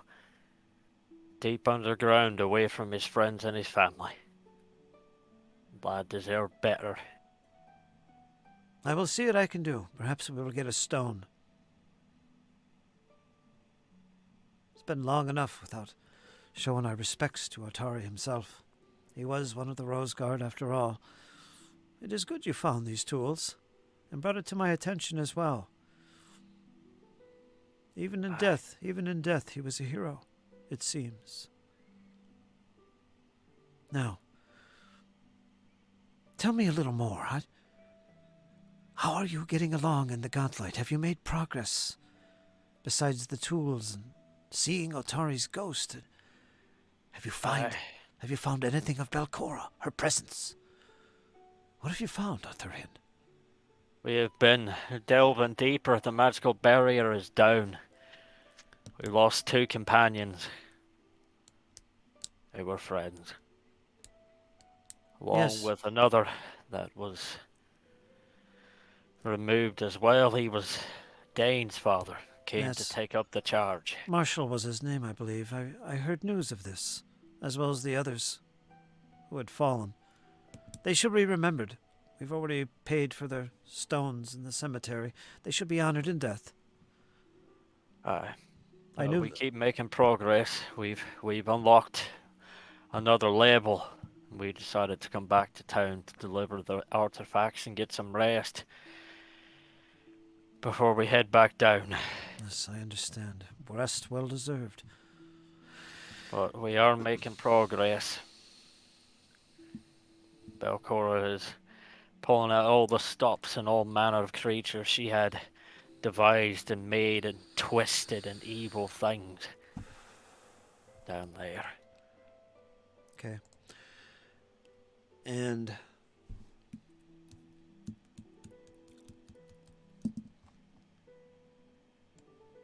okay, and the conversation continues for a little bit. And is there anything else? No, that'll be it. And Okay. then I'm just sort of going to give him like a bullet point presentation of where we're at so far, what happened, filling in on Carmen as well, that situation with the Dawnflower. Yeah, he does remind you there is a 50 gold pieces bounty on his head. He's probably not going to show up in town anytime soon if he disappeared from your sight. He's probably thinking about leaving this place. But you confirmed, correct, that he had the sword, correct? Yeah, I'll confirm it. Alright. And that it's back here in Otari and probably, presumably, back into the Dawnflower's hands. Well, who has the sword? You haven't delivered it yet. There's the book and there's the sword. The tools we've taken care of. The brooch you're keeping. But those items there, nobody's delivered. You still have them. So they still have to be taken care of. I Alright. don't remember who grabbed the sword. I think Althea grabbed the sword. It's either her or me. I thought it was Sheppy, but whatever. I had grabbed the book Shippy's got everything. and the brooch. Sheppy stole or grabbed the book from me as I was leaving, and then Arthurian was no. like, I'm gonna grab whatever's left. Because we were all like, yeah, let's not leave anything behind. So Arthurian would have grabbed it. To be honest, I had the thieves' tools, and Oh, I never gave them to Arthurian. Yeah, Because you I was picked gonna- up, put them on the pedestal. I was Right. going to keep them. So Arthurian swiped the tools when you weren't looking as payback for taking his dagger. yeah. All right, so you don't realize that the tools are actually gone, Sheppy. You also have the book, Sheppy. I gave that to Althea. All right, now Althea has the book. Hey, Althea. While you're shopping there, you feel something bulky in your backpack. What is this? No, it's probably Oh. back at your house. No, she would have kept everything, especially something as important as the icons. Okay, so all right, so she's got the book now. A little confusing. All right, there. well, I guess she's got another trip to make today after she goes shopping. All right, we'll She was gonna assume return it. we'll assume you have the book with you. You're planning to make your way to Mortiblins to deliver the book after shopping. Okay. Okay. In your quest for those little tools you're looking for. Yeah. Now the sword. Arthurian, I'm going to say you have the sword, That's fine. okay? And you're going to deliver it back to the Dawnflower. Do you want to do that? Yes, sir. I will happily take it. Unless someone else wants to have the sword, I'm going to have Arthurian deliver it back. Because we weren't really clear who had what. All right. So, yeah, you get back to you return to the Dawnflower after your little visit with the mayor. And how do you present this to them? Do you just, how do you do this? Arthurian will look to one of the priestesses and be, I need to see the head priestess if she's available. Well, she is. She's just after the noon service. And Vandy makes her appearance shortly thereafter. And, yeah, how are you presenting the sword? Arthurian will carefully pull the sword from his bag. I don't know how it got in there, but and then he will present it to Vandy. I believe this was in your keeping before there. I'd like to see it restored to that. All right. You pull out this pretty long sword, and it's wrapped in cloth, and you've got twine holding it together, but it's wrapped in a way so it doesn't look like a sword. It just looks like something really long, and it's been sticking out of your back. Not necessarily obvious that it's a sword. And you unwrap this and reveal it to her, and she looks so grateful. She's so excited. You found it.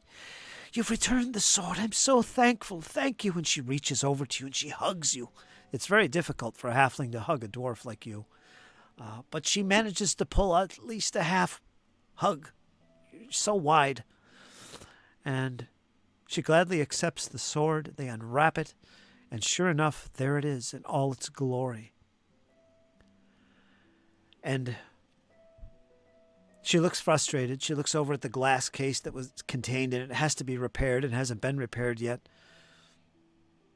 But she places it within the glass case regardless. The top has been shattered and the front is broken. But it's been cleaned, and there it is. She puts it back where it belongs. At last, it is returned. I'm so grateful. Would have been such a great loss for the town if this had gone missing and never found. What about that dastardly Carmen? Did you find him and bring him back? Oh, we found him, lassie. He helped us Yes. get the ward down in the gauntlight, and then we carried the fallen back, and he must have slipped away. So he did steal it then. It was him. Aye, he caught it. He should be brought in and punished for this. Well, I'll keep my eye out for him, and if I see him, I'll give him a good hammering for you. But you were going to bring him in. You did capture him, correct? Well, no, Althea interjected, and we went the more diplomatic route.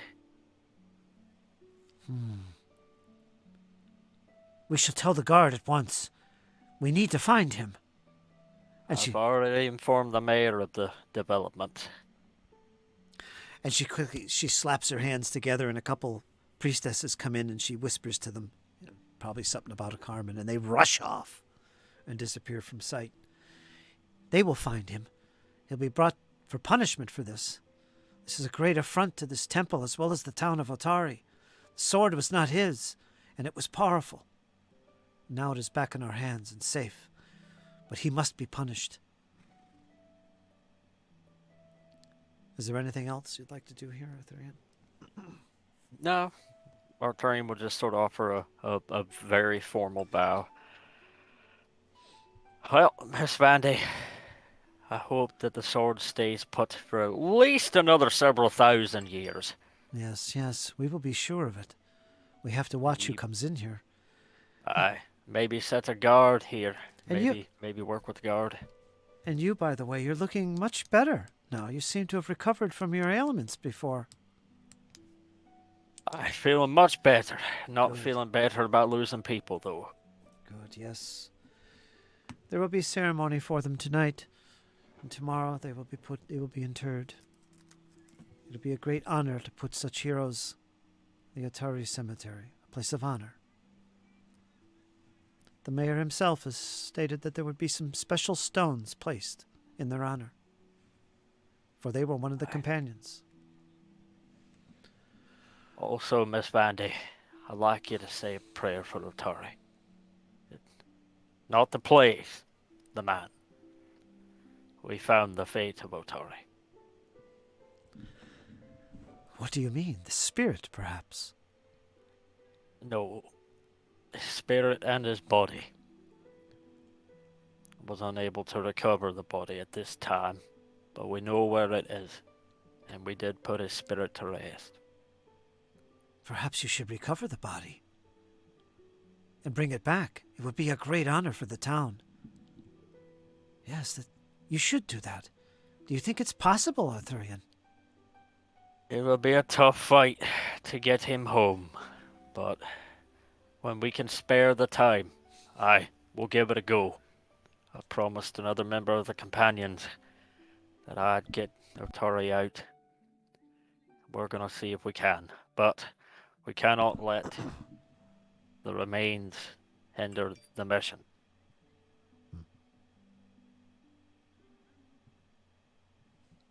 Challenge Too accepted. many folk have died. All But right. I'll do everything I can to get Otari out of there. So you're talking about you're bringing the body back, right? That's what you're saying? if at all possible, on the way. Okay. Now, from what you recall, there was bones down there, and there was some leather armor and the backpack which you retrieved, and a fine rapier as well was laying there. So there is a body you can retrieve. Of course, it's bones. You could probably throw it all in a bag if you had to. It's definitely retrievable, if you remember, if you want to do that. You could do that. I'm itching to try this fighter out now that I've got him unleashed. That's right. Althea, let me see. Where are you? Are you still? Yeah, you are. You're just coming out of the market, making your way up the streets towards Mordeblintz, I believe. But did I buy my healer's tools? I wanted to barter for them. We'll get to it. You can't find them here. They're not at the market. No, Okay. they don't have those here, but that doesn't mean you can't find them somewhere else. But we'll get to that. You make your way to Mordeblintz in the meantime to deliver the book, stopping at shops as you go by. You do know of some places, but Mordeblintz is first up. He's up and about, easy to find. He's grateful to see you. You've brought the book, I am assuming, correct? Yes, I have returned just as I said I would. Yes, thank you. I'll have the book I hope your back faith now. in me has been reassured. And she takes it out of her bag and There it is. Yes, back once again. Well, I hope it was of great same use condition. to you. It is. It was. Well, thank you, Althea. If there's any other assistance, just come by and see me. You haven't seen that Farley Tell lately, have you? I haven't seen him in weeks. Neither have I, but something tells me we'll see him again. Maybe not in the near future, but in the future, perhaps. We will. If I need anything else, I know that I will come see your friendly face. Yes. All right, you step out into the sunshine of the building, and you take a deep breath. Sun feels good. You step off the porch. Suddenly you feel a nudge behind you. Somebody bumped you, and you kind of step forward about at least a good 1.5 feet, almost knocked off your feet. And as you go to turn around, there's no one there. Can I look? Make a perception roll. Like perception? Go ahead. Blind or? Make blind. Perception should always be blind. That's a blindy.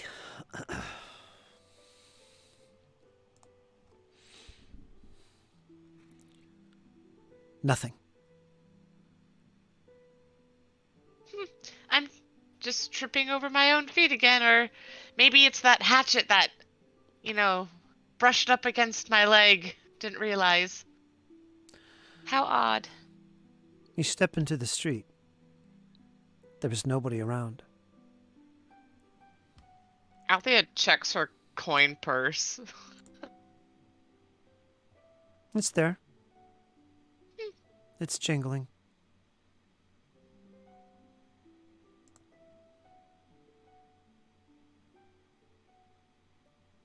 Do I notice any footprints? Or a scuffle, where she had felt the nudge? As you step further into the street,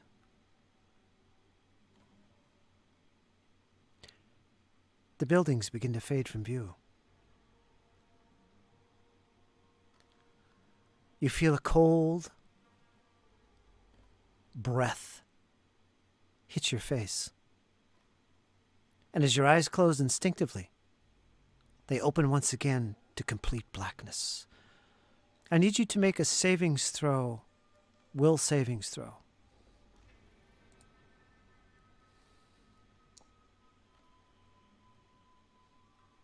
You feel a presence in this blackness. You feel a cold breath once again on the back of your flesh, on your neck. You begin to stutter, almost falling, but it's black. You're losing your balance. You don't know where is up and where is down. Something grabs your shoulder and steadies you. Yes. Soon, Althea.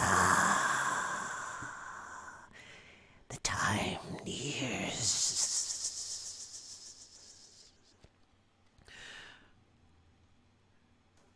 And all of a sudden,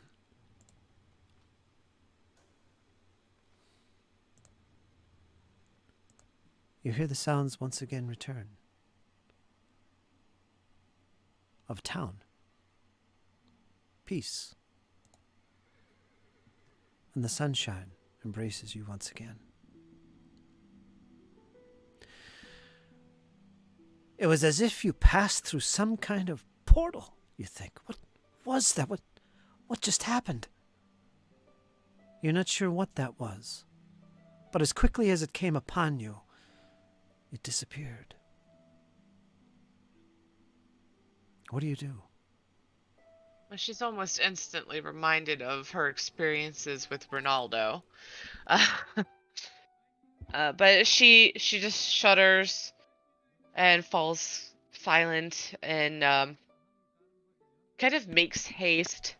She still intends to go to the market, but she goes to the Rowdy Rockfish to see if anybody's there. All right.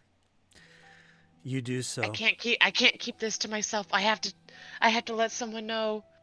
Okay, you do The so. threats from the gauntlight, I feel them growing. Agatha, Sheppy, you make your way back to the Rowdy Rockfish and you join Arthurian, who brings news of the sword being brought back to the Dawnflower. Shortly thereafter, Althea makes her presence known. She looks white as a ghost, kind of lost for words, but she stumbles over towards the table where you've all gathered once again, preparing to enter the gauntlight. What do you say, Althea, as you step forward and all your friends look upon you?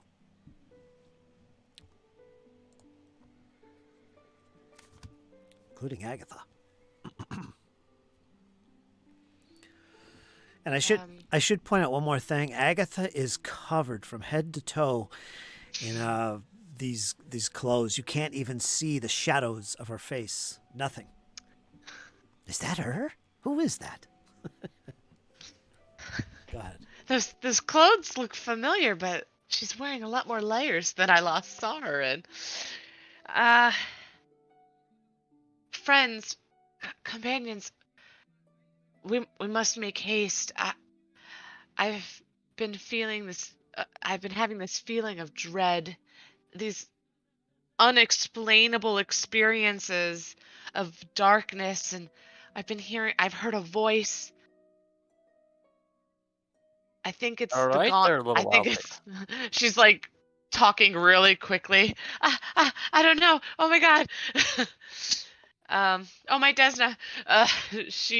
She definitely looks concerned, and we can't sit here in Otari any longer. We have to go back to the gauntlight. I feel some evil presence growing, and it's reaching out. Someone knows my name. They've spoken to me, and they've called out to me as like Althea. I told you this gauntlight would change you. It's happening. I feel like and being watched every step. I think That's it's that time Billy. we've gone back. Let's go. Let's go be about it. Otari will sling his new steel shield, since he couldn't find a tower shield, up over his shoulder and head for the door. But before we go, I have to buy these darn tools. I can't find anywhere.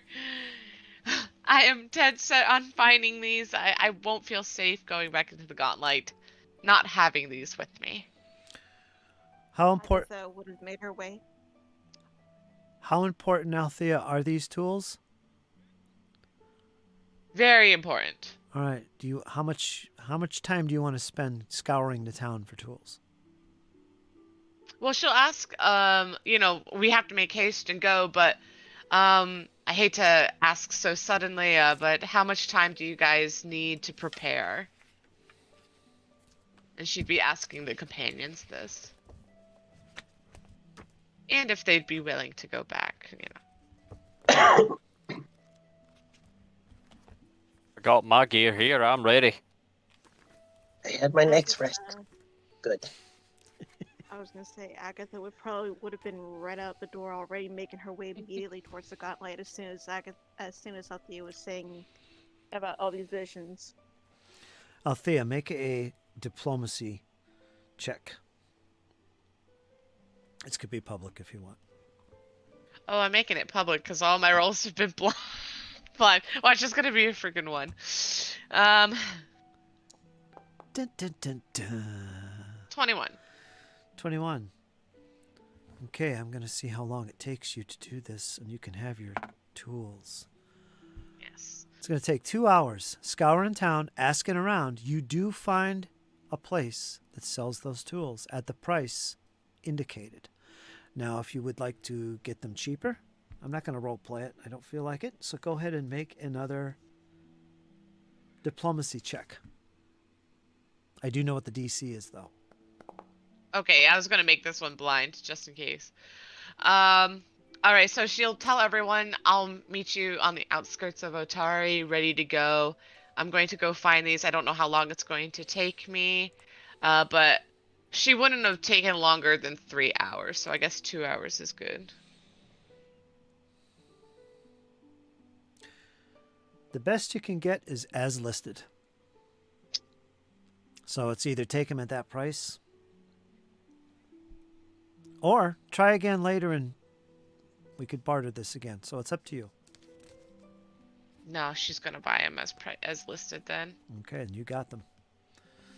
Alright, let me minus. And I just boosted the time. We're at 3 hours past noon. And the rest of you guys are waiting up at the wood's edge. Where is she? Where is she? And Agatha, you were saying something there before I cut you off. What were you saying? I was saying, even before Althea had finished what she was saying, Agatha would have already been out the door and making her way immediately towards the gauntlet. Okay. Now, you guys waiting at the edge of the woods? Yeah, I'll hold there so Althea can find us. Okay. You wait up there at least an hour, waiting up at the woods, and you're not far away from the stone ring circle. It's very somber as of late. You usually go by there every day that you go to the gauntlet and back again. You pass this stone circle. And you've noticed recently that there hasn't been a lot of hoopla going on here. They're usually out and the drums are going and there's some chanting and stuff, and there's a lot of good camaraderie going on. There's usually about 24 people to a dozen. Depends on the time of the day. And you notice there's only about a half a dozen there. And they just seem to be wandering around doing, keeping to themselves. They look very dour. Not sure that's the Otari word will I wanted. approach. Oi, top of the afternoon to you. Who are you? I'd never seen you before. And you see this human here. He's got a big long beard and he's got a cowl over top of him, brown robes. What do you want with us? Easy now, friend. I'm Arthurian. I'm a member of the companions fighting up in the gauntlight. Oh, the companions. Now that we've heard of you, you're those heroes. Yeah, we've seen you before walking past here. Now I recognize you. What can we do for you? What's with the mood in this place? It looks like it feels like somebody died here. There used to be laughter and cheering and song, and right now, lads, I'd find more cheer in a graveyard than among you folk. No disrespect meant. It's funny you say that. A lot of us have left the circle. Our leader, Orlewin, hasn't been seen for at least 4 days, maybe more. He's disappeared. We fear the worst. Guards. Anybody know where he went? I'm not sure. He always used to patrol along the forest, and not deep in the forest, but on the outskirts, looking for his friend.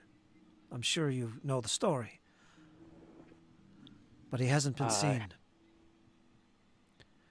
So basically, he's describing to you that Orlewin, kind of the leader here, he was always present. He's that little gnome. You've heard the others talk about him, Arthurian. I don't think you've met him. You might have. I don't think you did.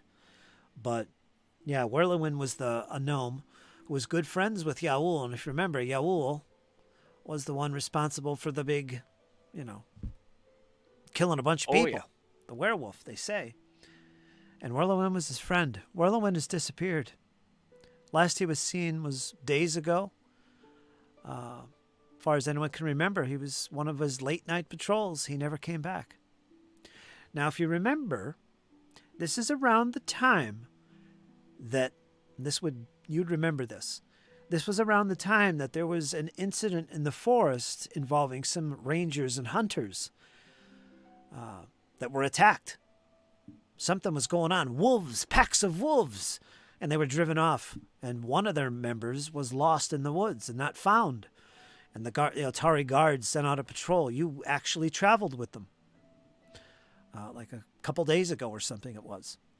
And, yeah, that happened. So there's been things going on.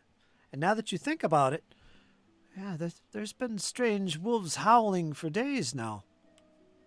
You do recall this. And the rest of you, I assume you're also there. Agatha, you really don't know what's what, although you don't frequent this portion of the woods. You're further up north.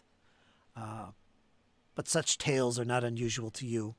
Your knowledge of Orlewin is very limited. You have heard the name before, but you don't know much about the tale of this werewolf and what happened. You don't really involve yourself too deeply in Otari's goings-on. But it's something that did happen years ago, and you do recall rumors of it. Sheppy, you definitely know Orlewin. I think you've met him. I'm not sure. But the Yaul thing, you've heard the story yourself, so yeah. Did we tell him about it, or Tell who? Whirlywin that we found Yaul? I don't think so. I think you might have mentioned it, but you weren't sure it was him? I don't know. I don't remember. That's my Don't bad. think we did because we couldn't confirm for 100% that it was. Well, he told us his name when we talked to him. Yeah. So maybe we did. We did. We just never told him. I think we forgot. Yeah. Big pivotal moment in the campaign. Whatever. Let's buy some stuff.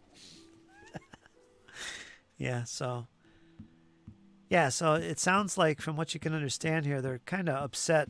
Some of them are drifting off. And this is a big gathering space for druids and worshippers of Gozrin and stuff come here. Very nature-based. And Orlewin, you get the gist, it was kind of like the focus point of the gatherings and organize the chants and stuff. And Well, Sheppy will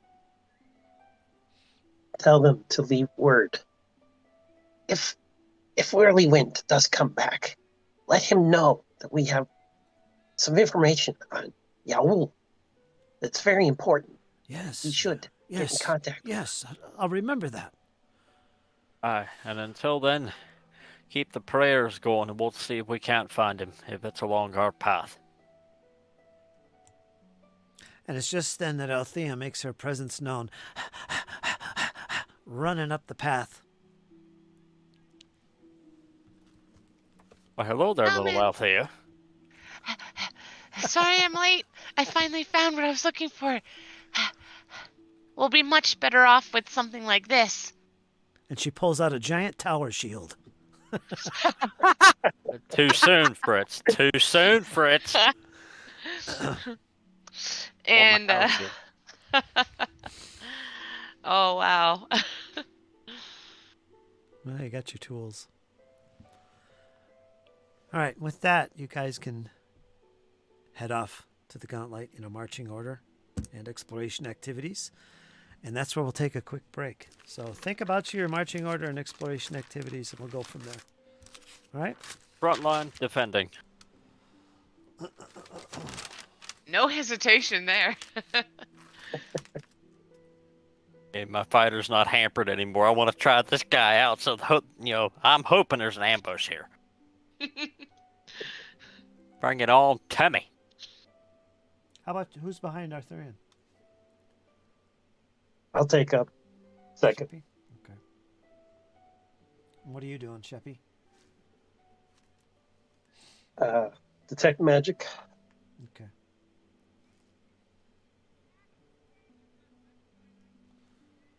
Arthurian's defending. Who's behind Sheppy? Althea can be. Okay. Before we set out on our journey, she'll cast light on her belt pouch. Okay. And she's going to... good question. How about you, Agatha? You're in the rear. What are you doing?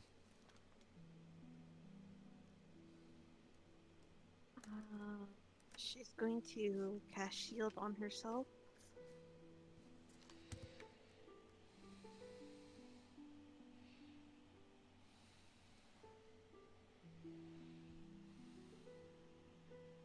Is that a cantrip? Yeah. All right. Yeah. So you'd cast that repeatedly, and if combat breaks out, you'll have the shield up. All right.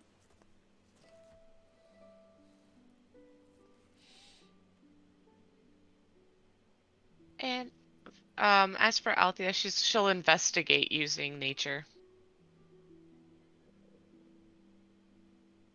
Okay. That's a good one for outdoors. All right. Good. All right. While we were sitting there for 2 hours, Sheppy's going to take a look at the map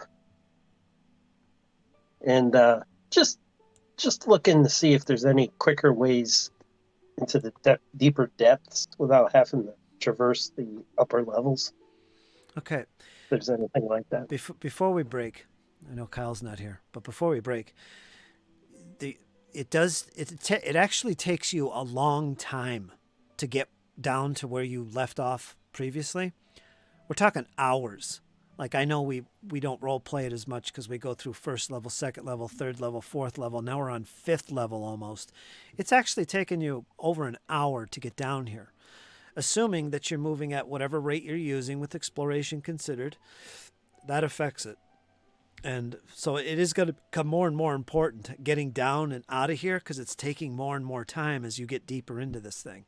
So you might want to start paying attention to that. I know Arthurian, something did come to his mind recently, and maybe he'll bring that up. We'll see. That might speed up the whole process, but we'll see. You're looking at your maps, Yep. And you can verify that with your friends here, that you've looked over these maps that you have in your possession, and you see, boy, this place really goes deep. And now that you think about it, you realize this has taken us a long time to get down there and back again. Things could attack us, when we least expect it. Granted, I have described the travel process, and you have been noticing a lot of stuff, but not a lot of living creatures have been seen at the moment. You saw a lot of bodies of rotting, decaying gremlins and other creatures. You have noticed that. So those are things to consider as you get deeper into this. Okay? Yep. So yeah, well, Althea has to wonder that maybe every time we see a dead body, we should burn it. Just in case. go We've ahead. seen so Yep. many things come back to life. Maybe we should take care of it completely as we traverse. Sheppy, looking at the maps, you do see one particular spot you remember. It was an elevator. You remember this cylindrical room that had a skull in it, and it activated an elevator. That comes to mind. Okay. So with that, we'll take a 5-minute break. All right, be right back. Folks, we're going to go on intermission here real quick, and then we're going to be back and see if I've given away too many hints or not. Be right back.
Here we are, back again, part 2 of tonight's episode 49. We're going to be episode 50 next Sunday. This is chapter 5. This is a new turning point in the campaign storyline. And it's getting interesting.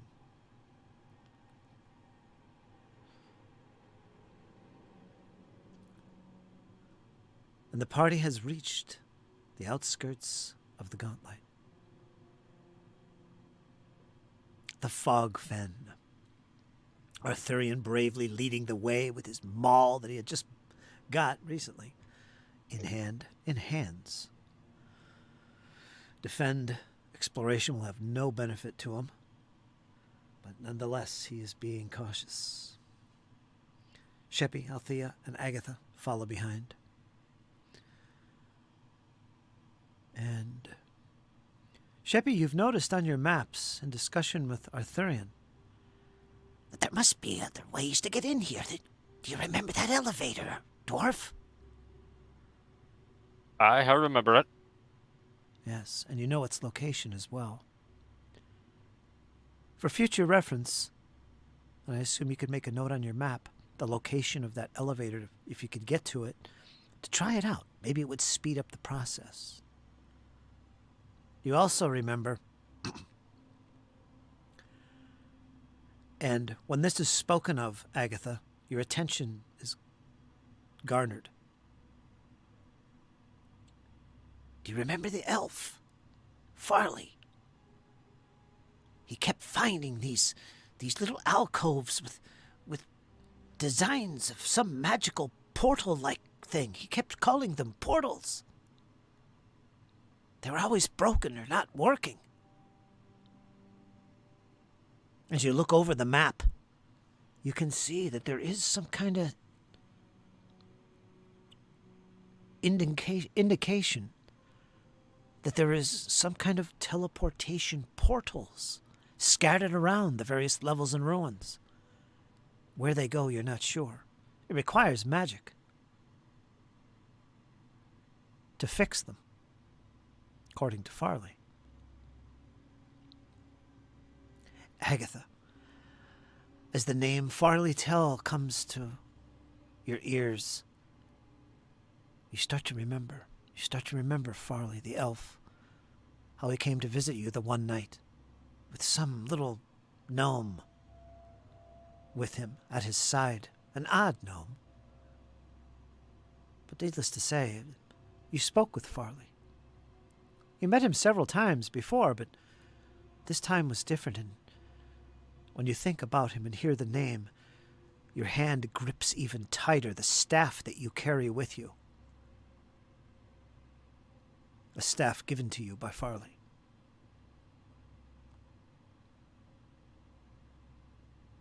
You gird yourself as you prepare to enter the depths once again of the gauntlight.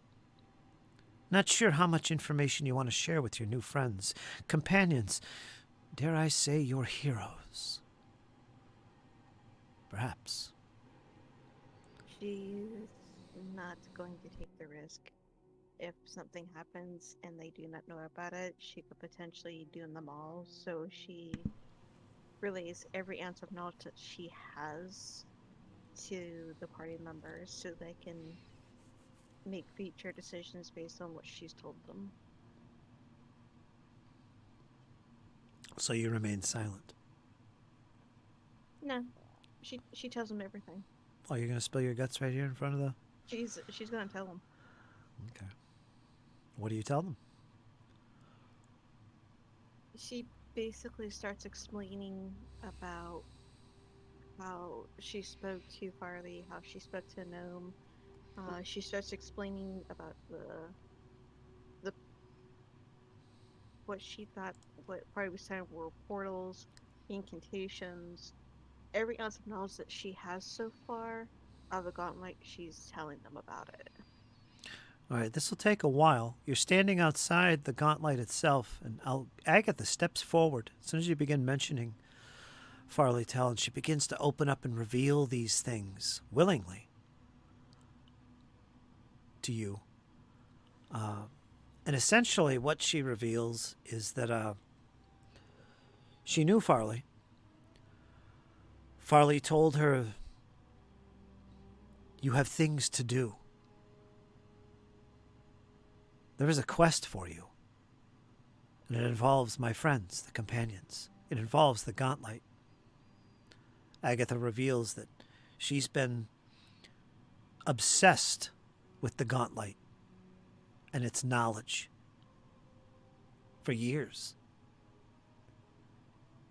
And hearing about the companions and hearing about the gauntlight and learning some things from Farley, who seemed to know quite a bit about the gauntlight, was revealed to her.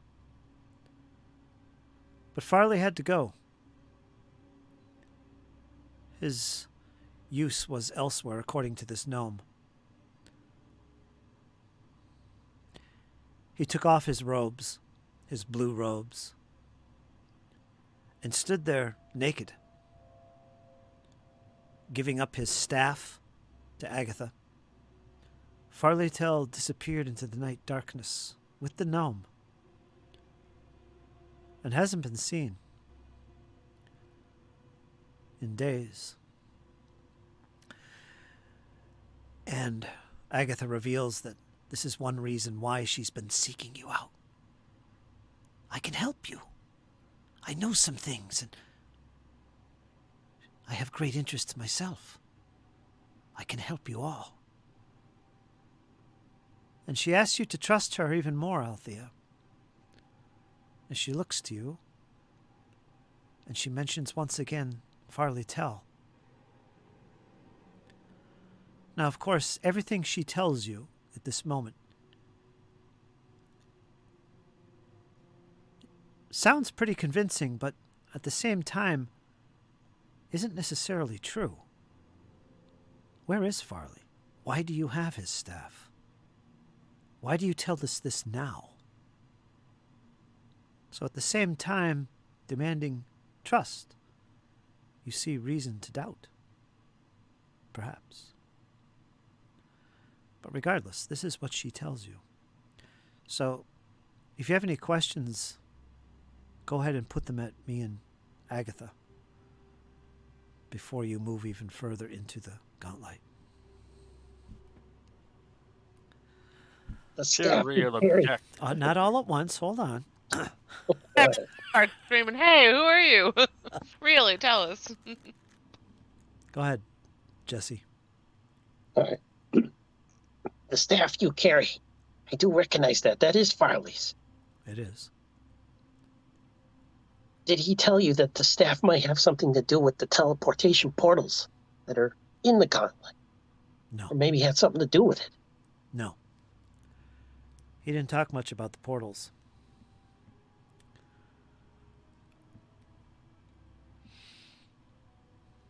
What he knew, as far as he knew, They had to be repaired. yeah. Well, that you know from talking to him yourself. They were broken.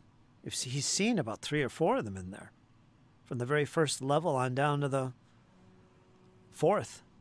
You know. I think in that one chamber with the big table where you left your companions' bodies, there's one room in there that actually it looked like another one of these teleportation things. Yeah, it was the lower east one, right? Yeah. If I recall. Mm-hmm. Yeah, because they had a poltergeist that kept throwing trash at Sheppy. Yep. I almost forgot about the poltergeist. They had He's- to he- open the garbage chute. He spoke of Belcora's power extending beyond even the gauntlight. And he had to go somewhere else to stop this evil. According to the gnome who was with him. And that was it. That's the last you saw of him. But he left Agatha, according to Agatha, he left Agatha his staff, some other little things that would help her. And she said, "You know what? Look for them. Look for the companions. They will help you in your quest as you will help them." And I'll leave the rest to Agatha. But yeah, that's what she tells you. If you want to make a see if she's lying. You can all do this if you want. And I have the DC. It's based on her level. So if you want to make any of those checks, you can do so, and I can tell you how honest she is being with you. As soon as I get my screen.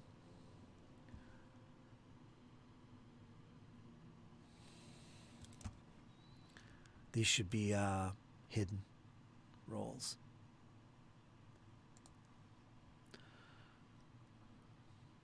Arthurian's gonna stand there, maul in hand, glaring. And what's your mission here, really? Arthurian's looking, grimacing at you, and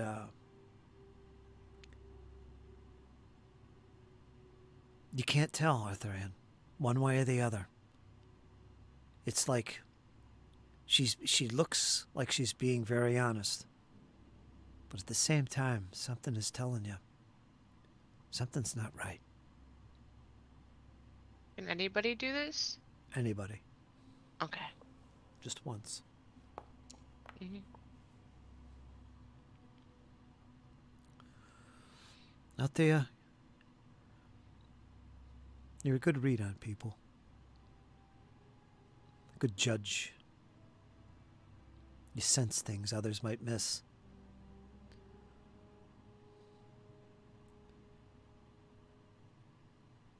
Everything she says seems to be very honest. You don't see signs of lying or deception. She might be odd and a bit secretive and shadowy, but her words are strong and filled with confidence.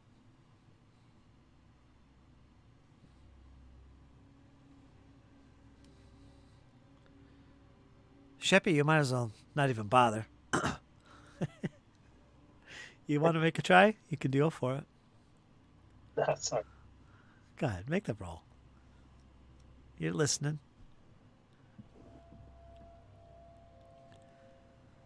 Just a perception roll.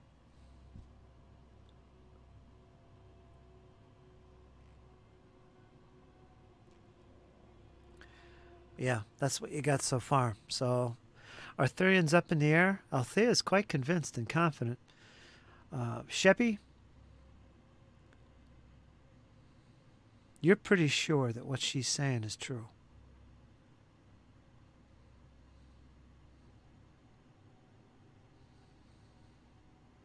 We'll leave it at that. I have no reason to doubt what she's saying is true.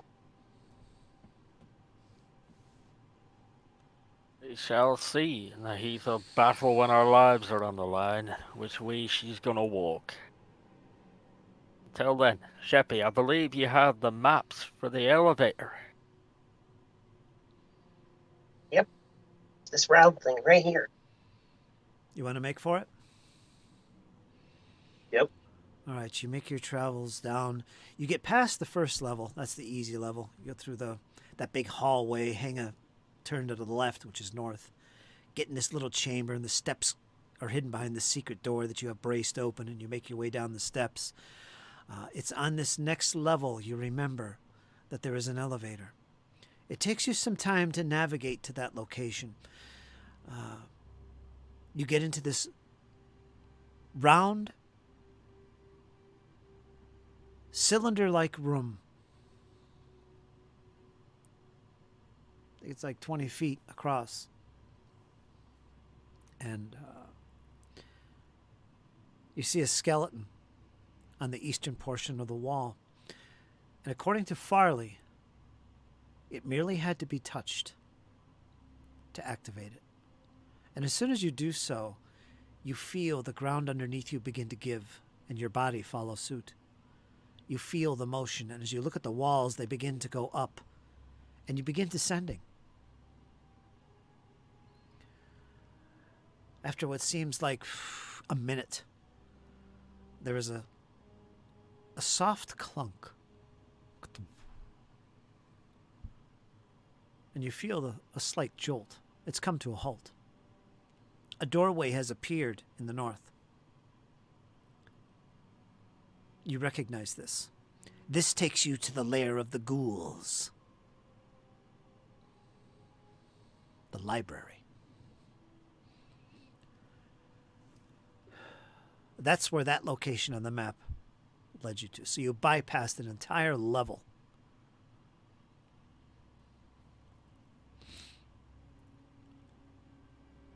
Oh, it saved us some time. It did, Right actually. on, Chappy. Right on. And then you make your way back down towards that secret door that leads down into this bigger room with the table where the bodies were. Yeah. So you might have actually bypassed 2 levels. But you did actually save time with that. We'll get into the details of it later, but that's what has transpired. And you have found yourself, assuming this is where you want to go, you want to head for that gate that's been unbarred, right?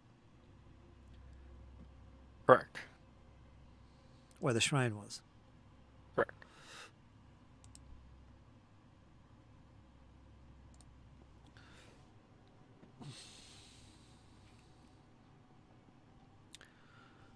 All right, this should take you to the torch.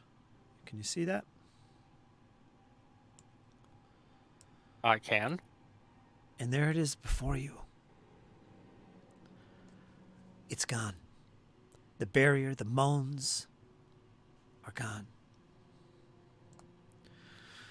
The steps themselves, pretty wide, and they descend.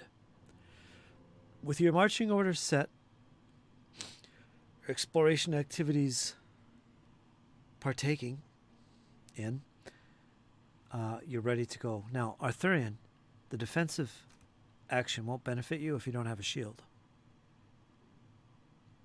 I do. I picked up a regular steel shield. And what are you equipped with? My one-handed +1 warhammer. Okay. And Okay. shield. All right. I thought you had them all. All right. Are you ready to descend?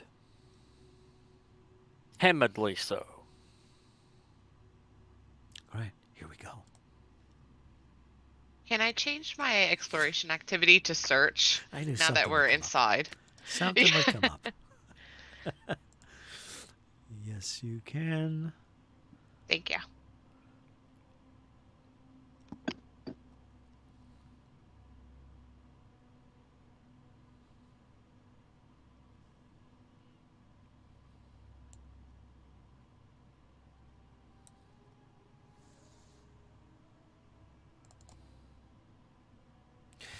A crumbling staircase leads down to a cracked and badly stained mosaic tiled floor. You could see it come into sight, Arthurian. Tiles on the floor. To the south, at the end of this foot of steps, you reach the bottom and you get to this set of steps. And you can see, to the south, a walkway encircles a round, gaping pit before you. As you step further in, do you do so? Slowly, yeah. All right, let me move your token to reflect that.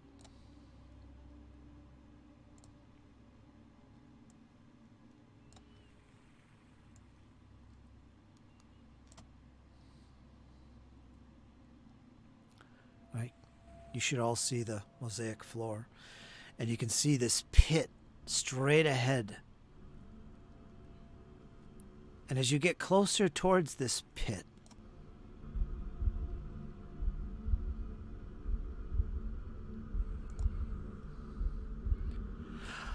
a twisted iron banister follows the edge of the walkway and stairs. It spirals downward, deeper and deeper and deeper. You can see it, Arthurian, with your dark vision.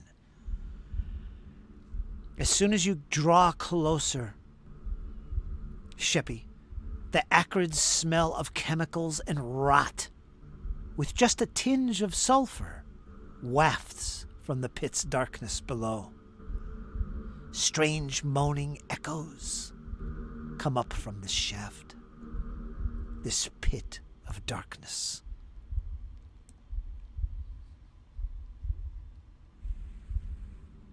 If you can hear the sound effects playing right now, you will also hear a continuous thumping. Almost like a heartbeat. Do you get closer to the edge?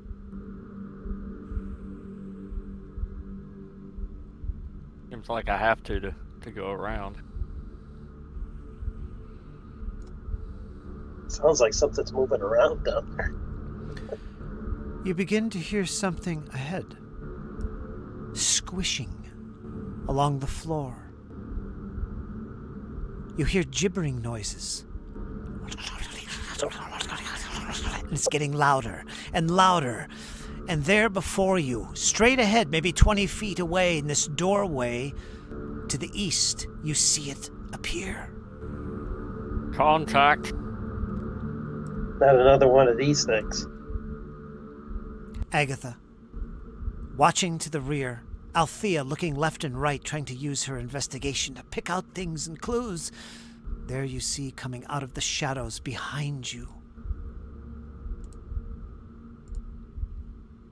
these strange looking, misshapen creatures with tentacles and eyes. They come out of the shadows in the corners right behind you. Can you see that? Can you see that picture? Yes. We've that's gonna seen be this fun. guy before. I swear we have. And its eyes are upon you, Althea. It sees you, and it's looking at you.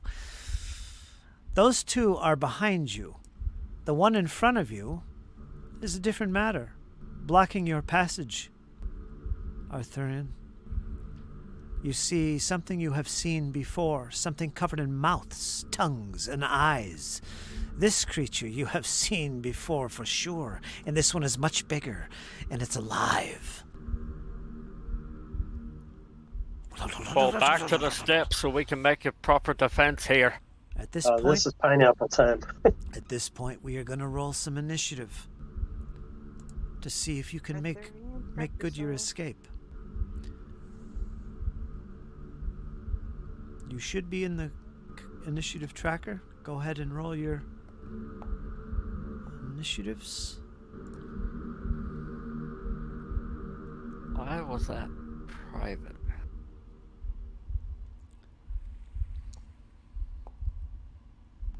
Agatha, let me put you in there. You're not in the tracker. Well, I think we remember a few things about the guy on the bottom right, but I don't think I remember too much about this guy, because that was a interesting quick fight. Apparently, I can't. My character is not. Okay, there we go.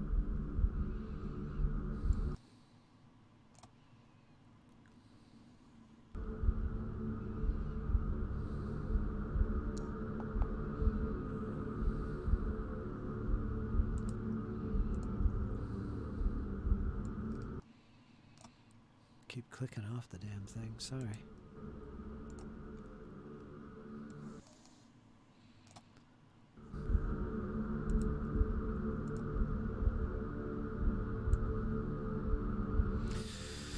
Alright, I believe everybody is in the tracker. Let me put you in some kind of marching order here. Let's get that glow on Althea's pouch.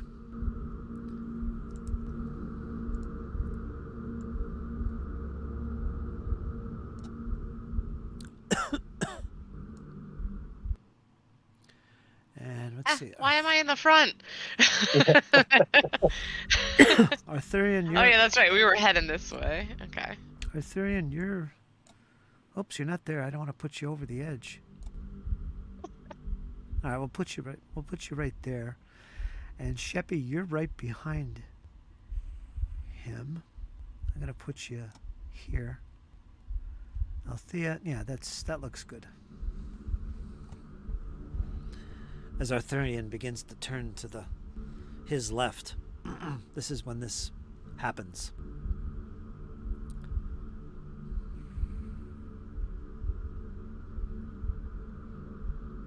Okay. We don't have a light source. Yeah, you do. Refresh. Yeah. It's Althea. Okay. There we go. All right, never mind.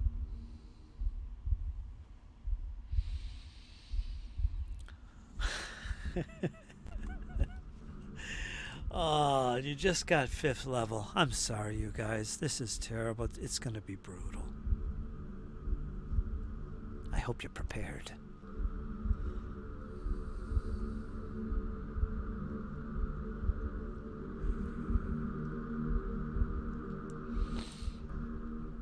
I tell you what, the music is ominous.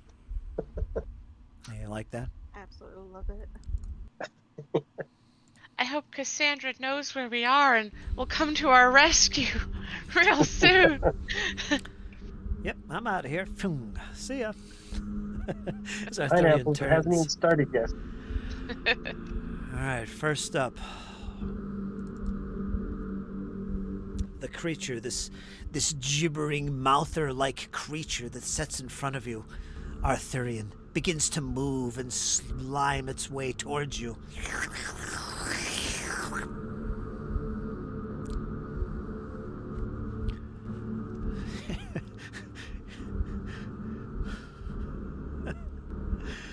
Oh. As it begins to bloat larger and larger and larger, all of a sudden, out of its many mouths, spews this nasty, Don't forget to make your rolls private. nasty black liquid. And yeah, that critically failed. Oh no! It spit on itself. Yeah, it's Nonetheless. spit on itself and does damage to itself. I fully support Jesse's decision right now. Nonetheless, it's the most horrific thing we've seen. Or you just see it expand and just suddenly explode. And its many mouths reach towards you, Arthurian, and try to bite at you. Nope. Not a chance. And Sheppy, you're next, as this gibbering Wow. mouther Ooh. closes in on Arthurian. Okay. Second. Wasn't expecting to go now. Let's see. Yeah, you got a 25. Yeah.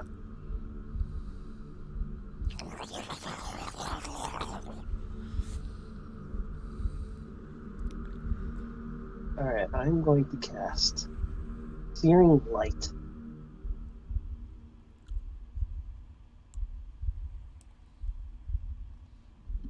On the gibbering mouth. Yeah.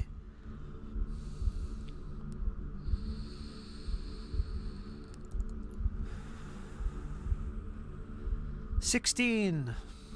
I will hero point that if it missed. It missed.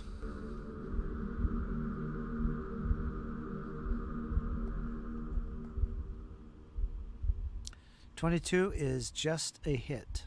Just barely hit it. Okay. Is this a undead creature? I don't think so. Because this does good damage. No.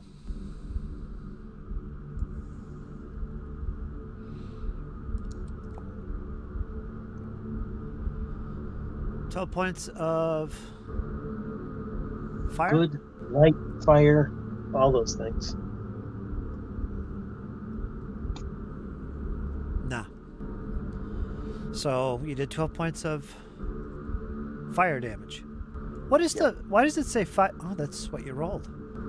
It's all those things. 5d6 fire. Well, it's fire damage. And if the target is undead, it takes another 5d6 good damage. But it's not. So, I think that's how it works. Yeah, the raid deals 5d6 fire damage, period. If the target is a fiend or undead, I was thinking this might heal. you deal an extra 5d6 damage. The light passes through the area of magical darkness. Target's creature kind of darkness, terror, darkness. Okay. Well, that's what its traits pertain to.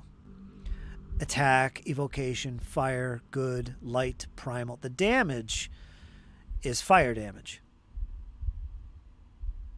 Now, if the creature is a fiend or undead, it also does 5d6 good damage. So it's doing good damage and it's doing fire damage. That's it. Those other traits listed there, those have other effects in other ways, like light and primal and attack and evocation. They're different indicators. So, yeah, you did 5d6 fire damage, 12 points on this creature. And for my last action, I will conjure up a elemental fireball in my hand and throw it at the mouth. If you listen closely to the music, you'll hear the flapping lips. It sounds like somebody snoring. It does, or a horse whinnying or something. It's crazy. I don't know if I'm close enough. I don't quite hear it. Oh. 20. 20. 20. That is a miss. All right, I'm done. You are.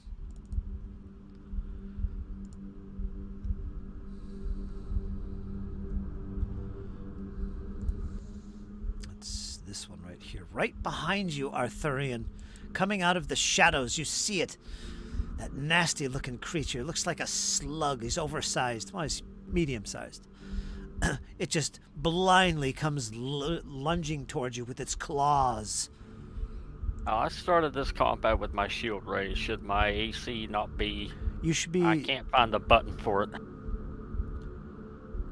Okay, it got a 16. I think that's going to miss anyway. Yeah. Let me take Bad care miss. of your... Let me give you raised shield. Raised Used shield. to have it on my hotbar and then it just vanished. You could search for it in the compendium. Well, you know how to find these things. So your shield is raised. And it missed.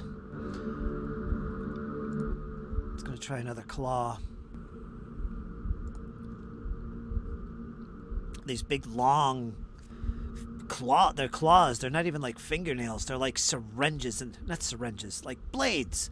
They're syringes. That's great. It's like something out of Clive Barker. Yeah, they're just raking at you, trying to connect with you, and to no avail. There's one over here. Give me a number between 1 and 6, Agatha. 3. Give me a number between 1 and 6, Jesse. Jesse. Oh, sorry. 6. It only has eyes for you, Althea. I would like Yep. to use my... Yes, you would. I know. The reaction. Well, it has to attack first, but you react before he does. You resolve yours before him. Yeah, I resolve mine before. So if he's aiming at me, then I can use my reaction It's you. before you roll. Go for it. So as it makes its approach, Althea buckles her knees and she starts cowering and tries to play at the emotions of this creature. Is unsure if it will work, but nonetheless, she is going to try. And I'll put this in the chat, of course.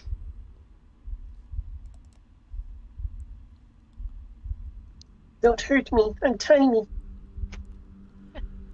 You're attacked by a creature that you haven't yet acted hostile towards. You must use this reaction before the creature rolls its attack. Okay, so it moved, and now it's attacking. Before its roll, you use this. Empathetic plea. The way you cringe or use those puppy dog eyes you've been practicing elicits an empathetic response from the attacker, this creature.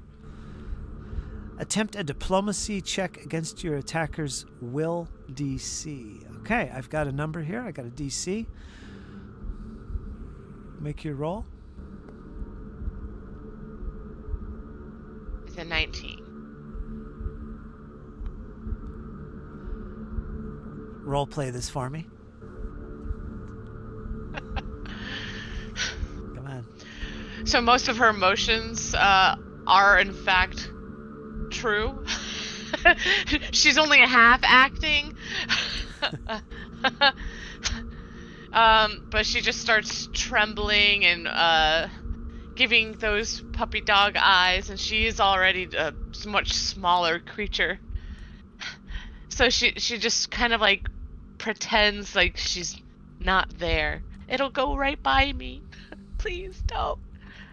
She makes a almost like a high-pitched squeal, but like a whimpering dog almost.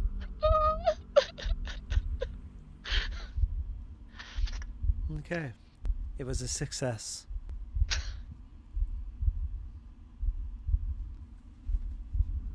Okay, so it just takes a -2 to the strike. And all Right. strikes against until the beginning of its next turn. Is there anything to Oh, drag? so actually it's going to be a -4 because I'm an expert in diplomacy. Creature takes -2 circumstance penalty to damage on the triggering strike. And all its strikes against you until the beginning of its next turn. The penalty is -4 if you're an expert in diplomacy, -6 if you're a master, and so on. So it's a minus to the damage that you're about to take. So -4, right? Oh, oh yeah, to the damage. Right. Correct. Till the start of my next turn. Yes. All right, I got it. Gonna have to get used to this because I think you're going to be using that a lot. You betcha. This is the first time she's practicing. I think it's buying it. Yes. See if it pulls back on its attack. Oof. So 17 -4. So it's 13. 13 points of slashing. Boy. So that was not. There we go. Okay, it's going to try striking you again. Okay.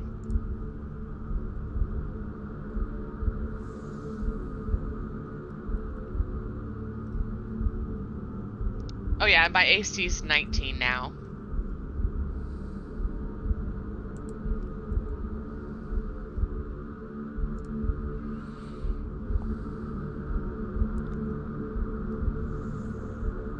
"17 points of slashing." So 13 again. Does that happen to? Yeah. So the start of my Until next turn. if it's the same creature, yeah. Okay, I get it. I got it. Arthurian, you're up. You hear screams and pouting coming from behind you as this creature in front of you is engaging you with some nasty liquid and little biting I'm gonna mouths. start with the mouther. Okay. As I hear Althea screaming behind me, "Back to the stairs!" 33. That is a critical hit. It's gonna take 16 points of bludgeoning damage. And also, the critical specialization, it is knocked prone.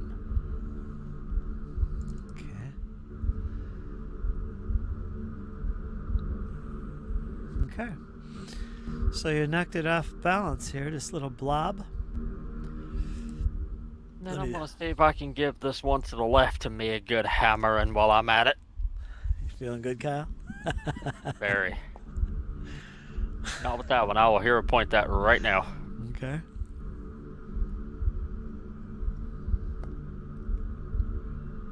"21. 21 against him is a hit. Normal damage. Gonna take 7 points of bludgeoning damage. -7. I will say one thing. That gibbering creature up ahead took way more damage than you expected, even for a deadly strike like you landed on it. It took more damage with that bludgeoning weapon of yours. Yeah, I don't know if you guys remember, but No Why do you slashy think I slash. spec'd into Warhammers? Yeah, I'm like, no slashy slashies. Yeah, why do you think I spec'd into Warhammers? And then for my last action, I'm going to raise shield, and I'm done. Okay. But that's why I made my critical specialization Warhammers, because, yeah, a lot of these creatures down here are immune to slashing, so it's hammer time, boys.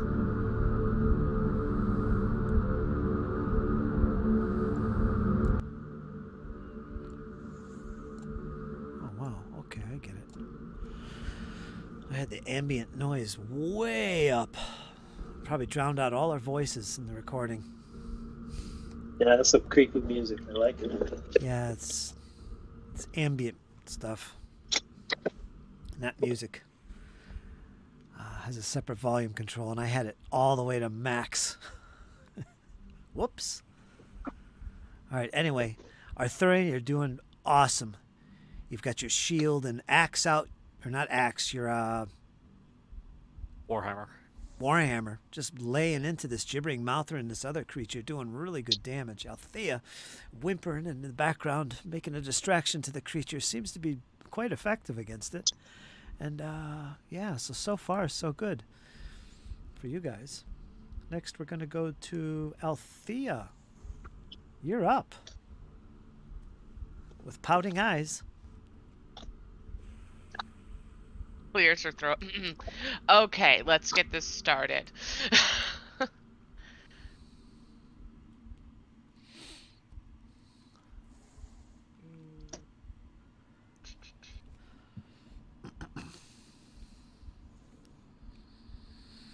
I don't wanted to use that, but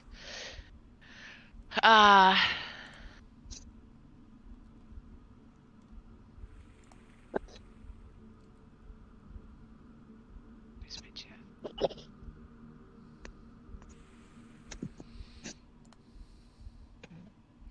Oh boy, we're at 10:19 already. How did that happen? I know. So much Oh, for boy. 15.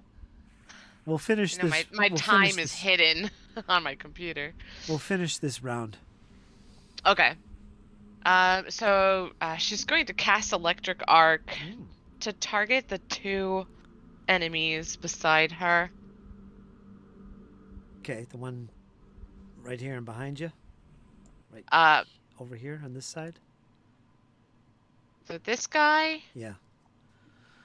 And the one fight attacking you. and the Mouther. All right. Oh, him. Okay. So they'll have to make a reflex save. And it's basic, so I'll go ahead and roll damage. He got critical success, which means nothing. I think it's a critical, so yeah, he gets no damage. Oh, it's a basic save. Okay. And the Mouther. Mm-hmm.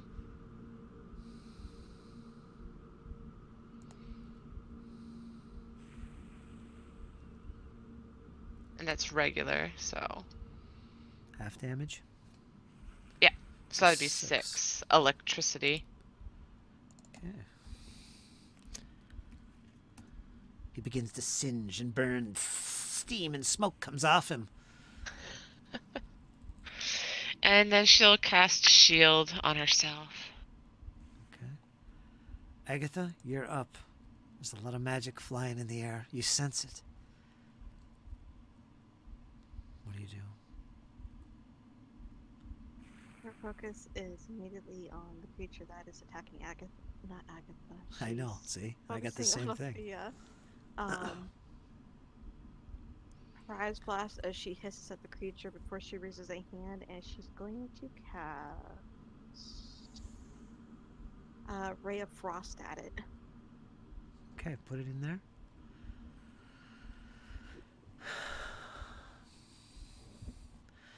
Blast an icy ray towards the creature. Spell attack roll, doing 1d4 plus your spellcasting ability modifier. Let's make the attack against its armor class. Doesn't seem to be moving like a very smart creature. Oop. you want to hero point that? Oh, I am hero pointing that. For sure. You are. friendly fire, friendly fire. Look out, She shot Althea. herself. Yeah, I'm hero pointing that.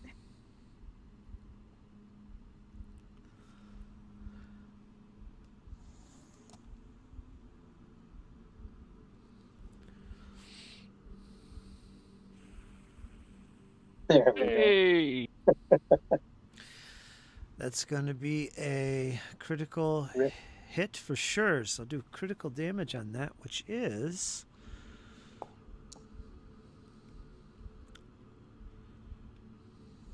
Okay, hold on. Target takes double damage, takes a minus 10-foot status penalty to its speed for 1 round. So let me bring that over here and drag it on him. So he's kind of freezing up in place there and slowed. Okay, so that's it. Not bad, not bad. What was your damage, 9? Doubles to 18. Yeah. 'Cause it was a crit.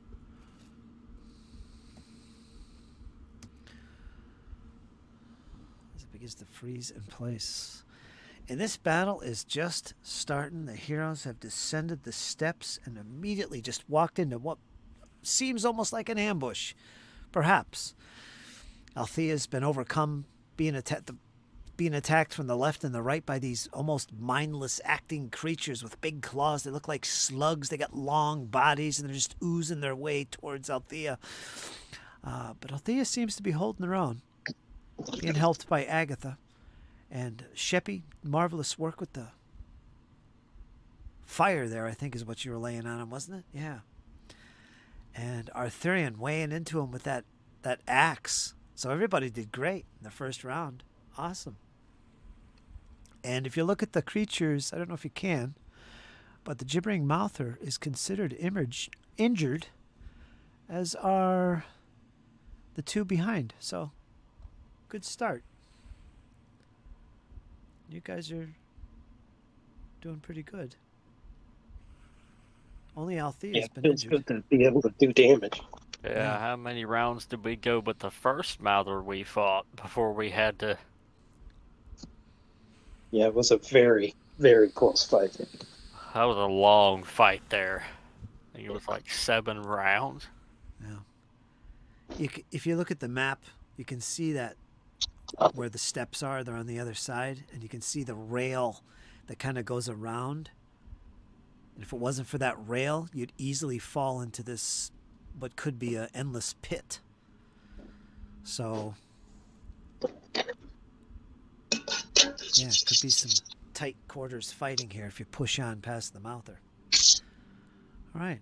We'll call the session there, and we'll let everybody do an outro, and then we're going to be back, and we're going to pick up with round 2. Oh, what a way to start another session. Right into the combat. But you guys are doing good. Okay? All right, let's...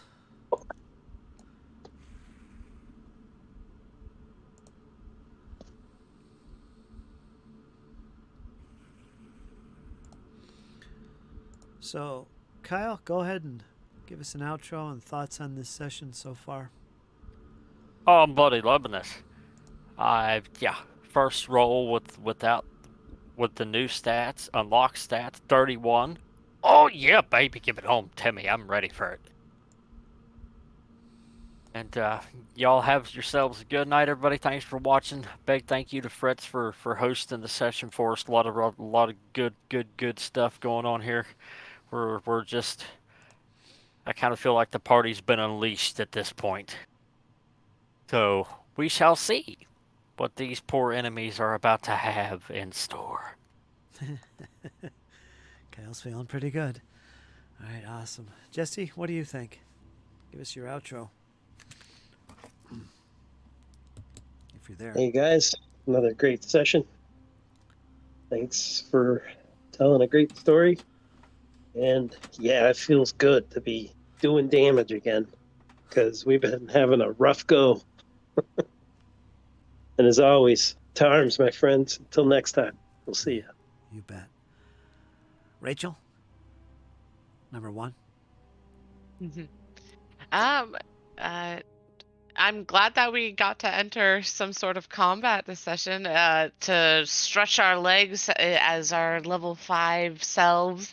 Yeah, it's a And I'm must. glad that we actually got some stuff done in the town too, because I really wanted those healer's tools, and it sounds like we're gonna we're gonna break those tools in. Probably next session if we get by and survive this. Thanks, Fritz, for hosting the session, and have a good night, everybody. You bet. Awesome. And Rachel, number 2, also known as Dizzy. What'd you think, Dizzy? Did you enjoy that? Getting that crit felt amazing. Having more spells in my arsenal gives me more joy to know that I can help better with the group. Definitely enjoying the level upping, as I had a feeling it was going to help everybody in the long run. And the last thing I want to say is make sure you give this video a thumbs up and make sure you subscribe to Fritz. Make sure you show him love. And Lots of that's it love. from me. Awesome. Appreciate that, Dizzy. Yeah, this was a good session. It's pretty good. I had to get you guys in combat. We couldn't have a session without it. I kind of pushed it forward a little bit to do that. But yeah, here we are.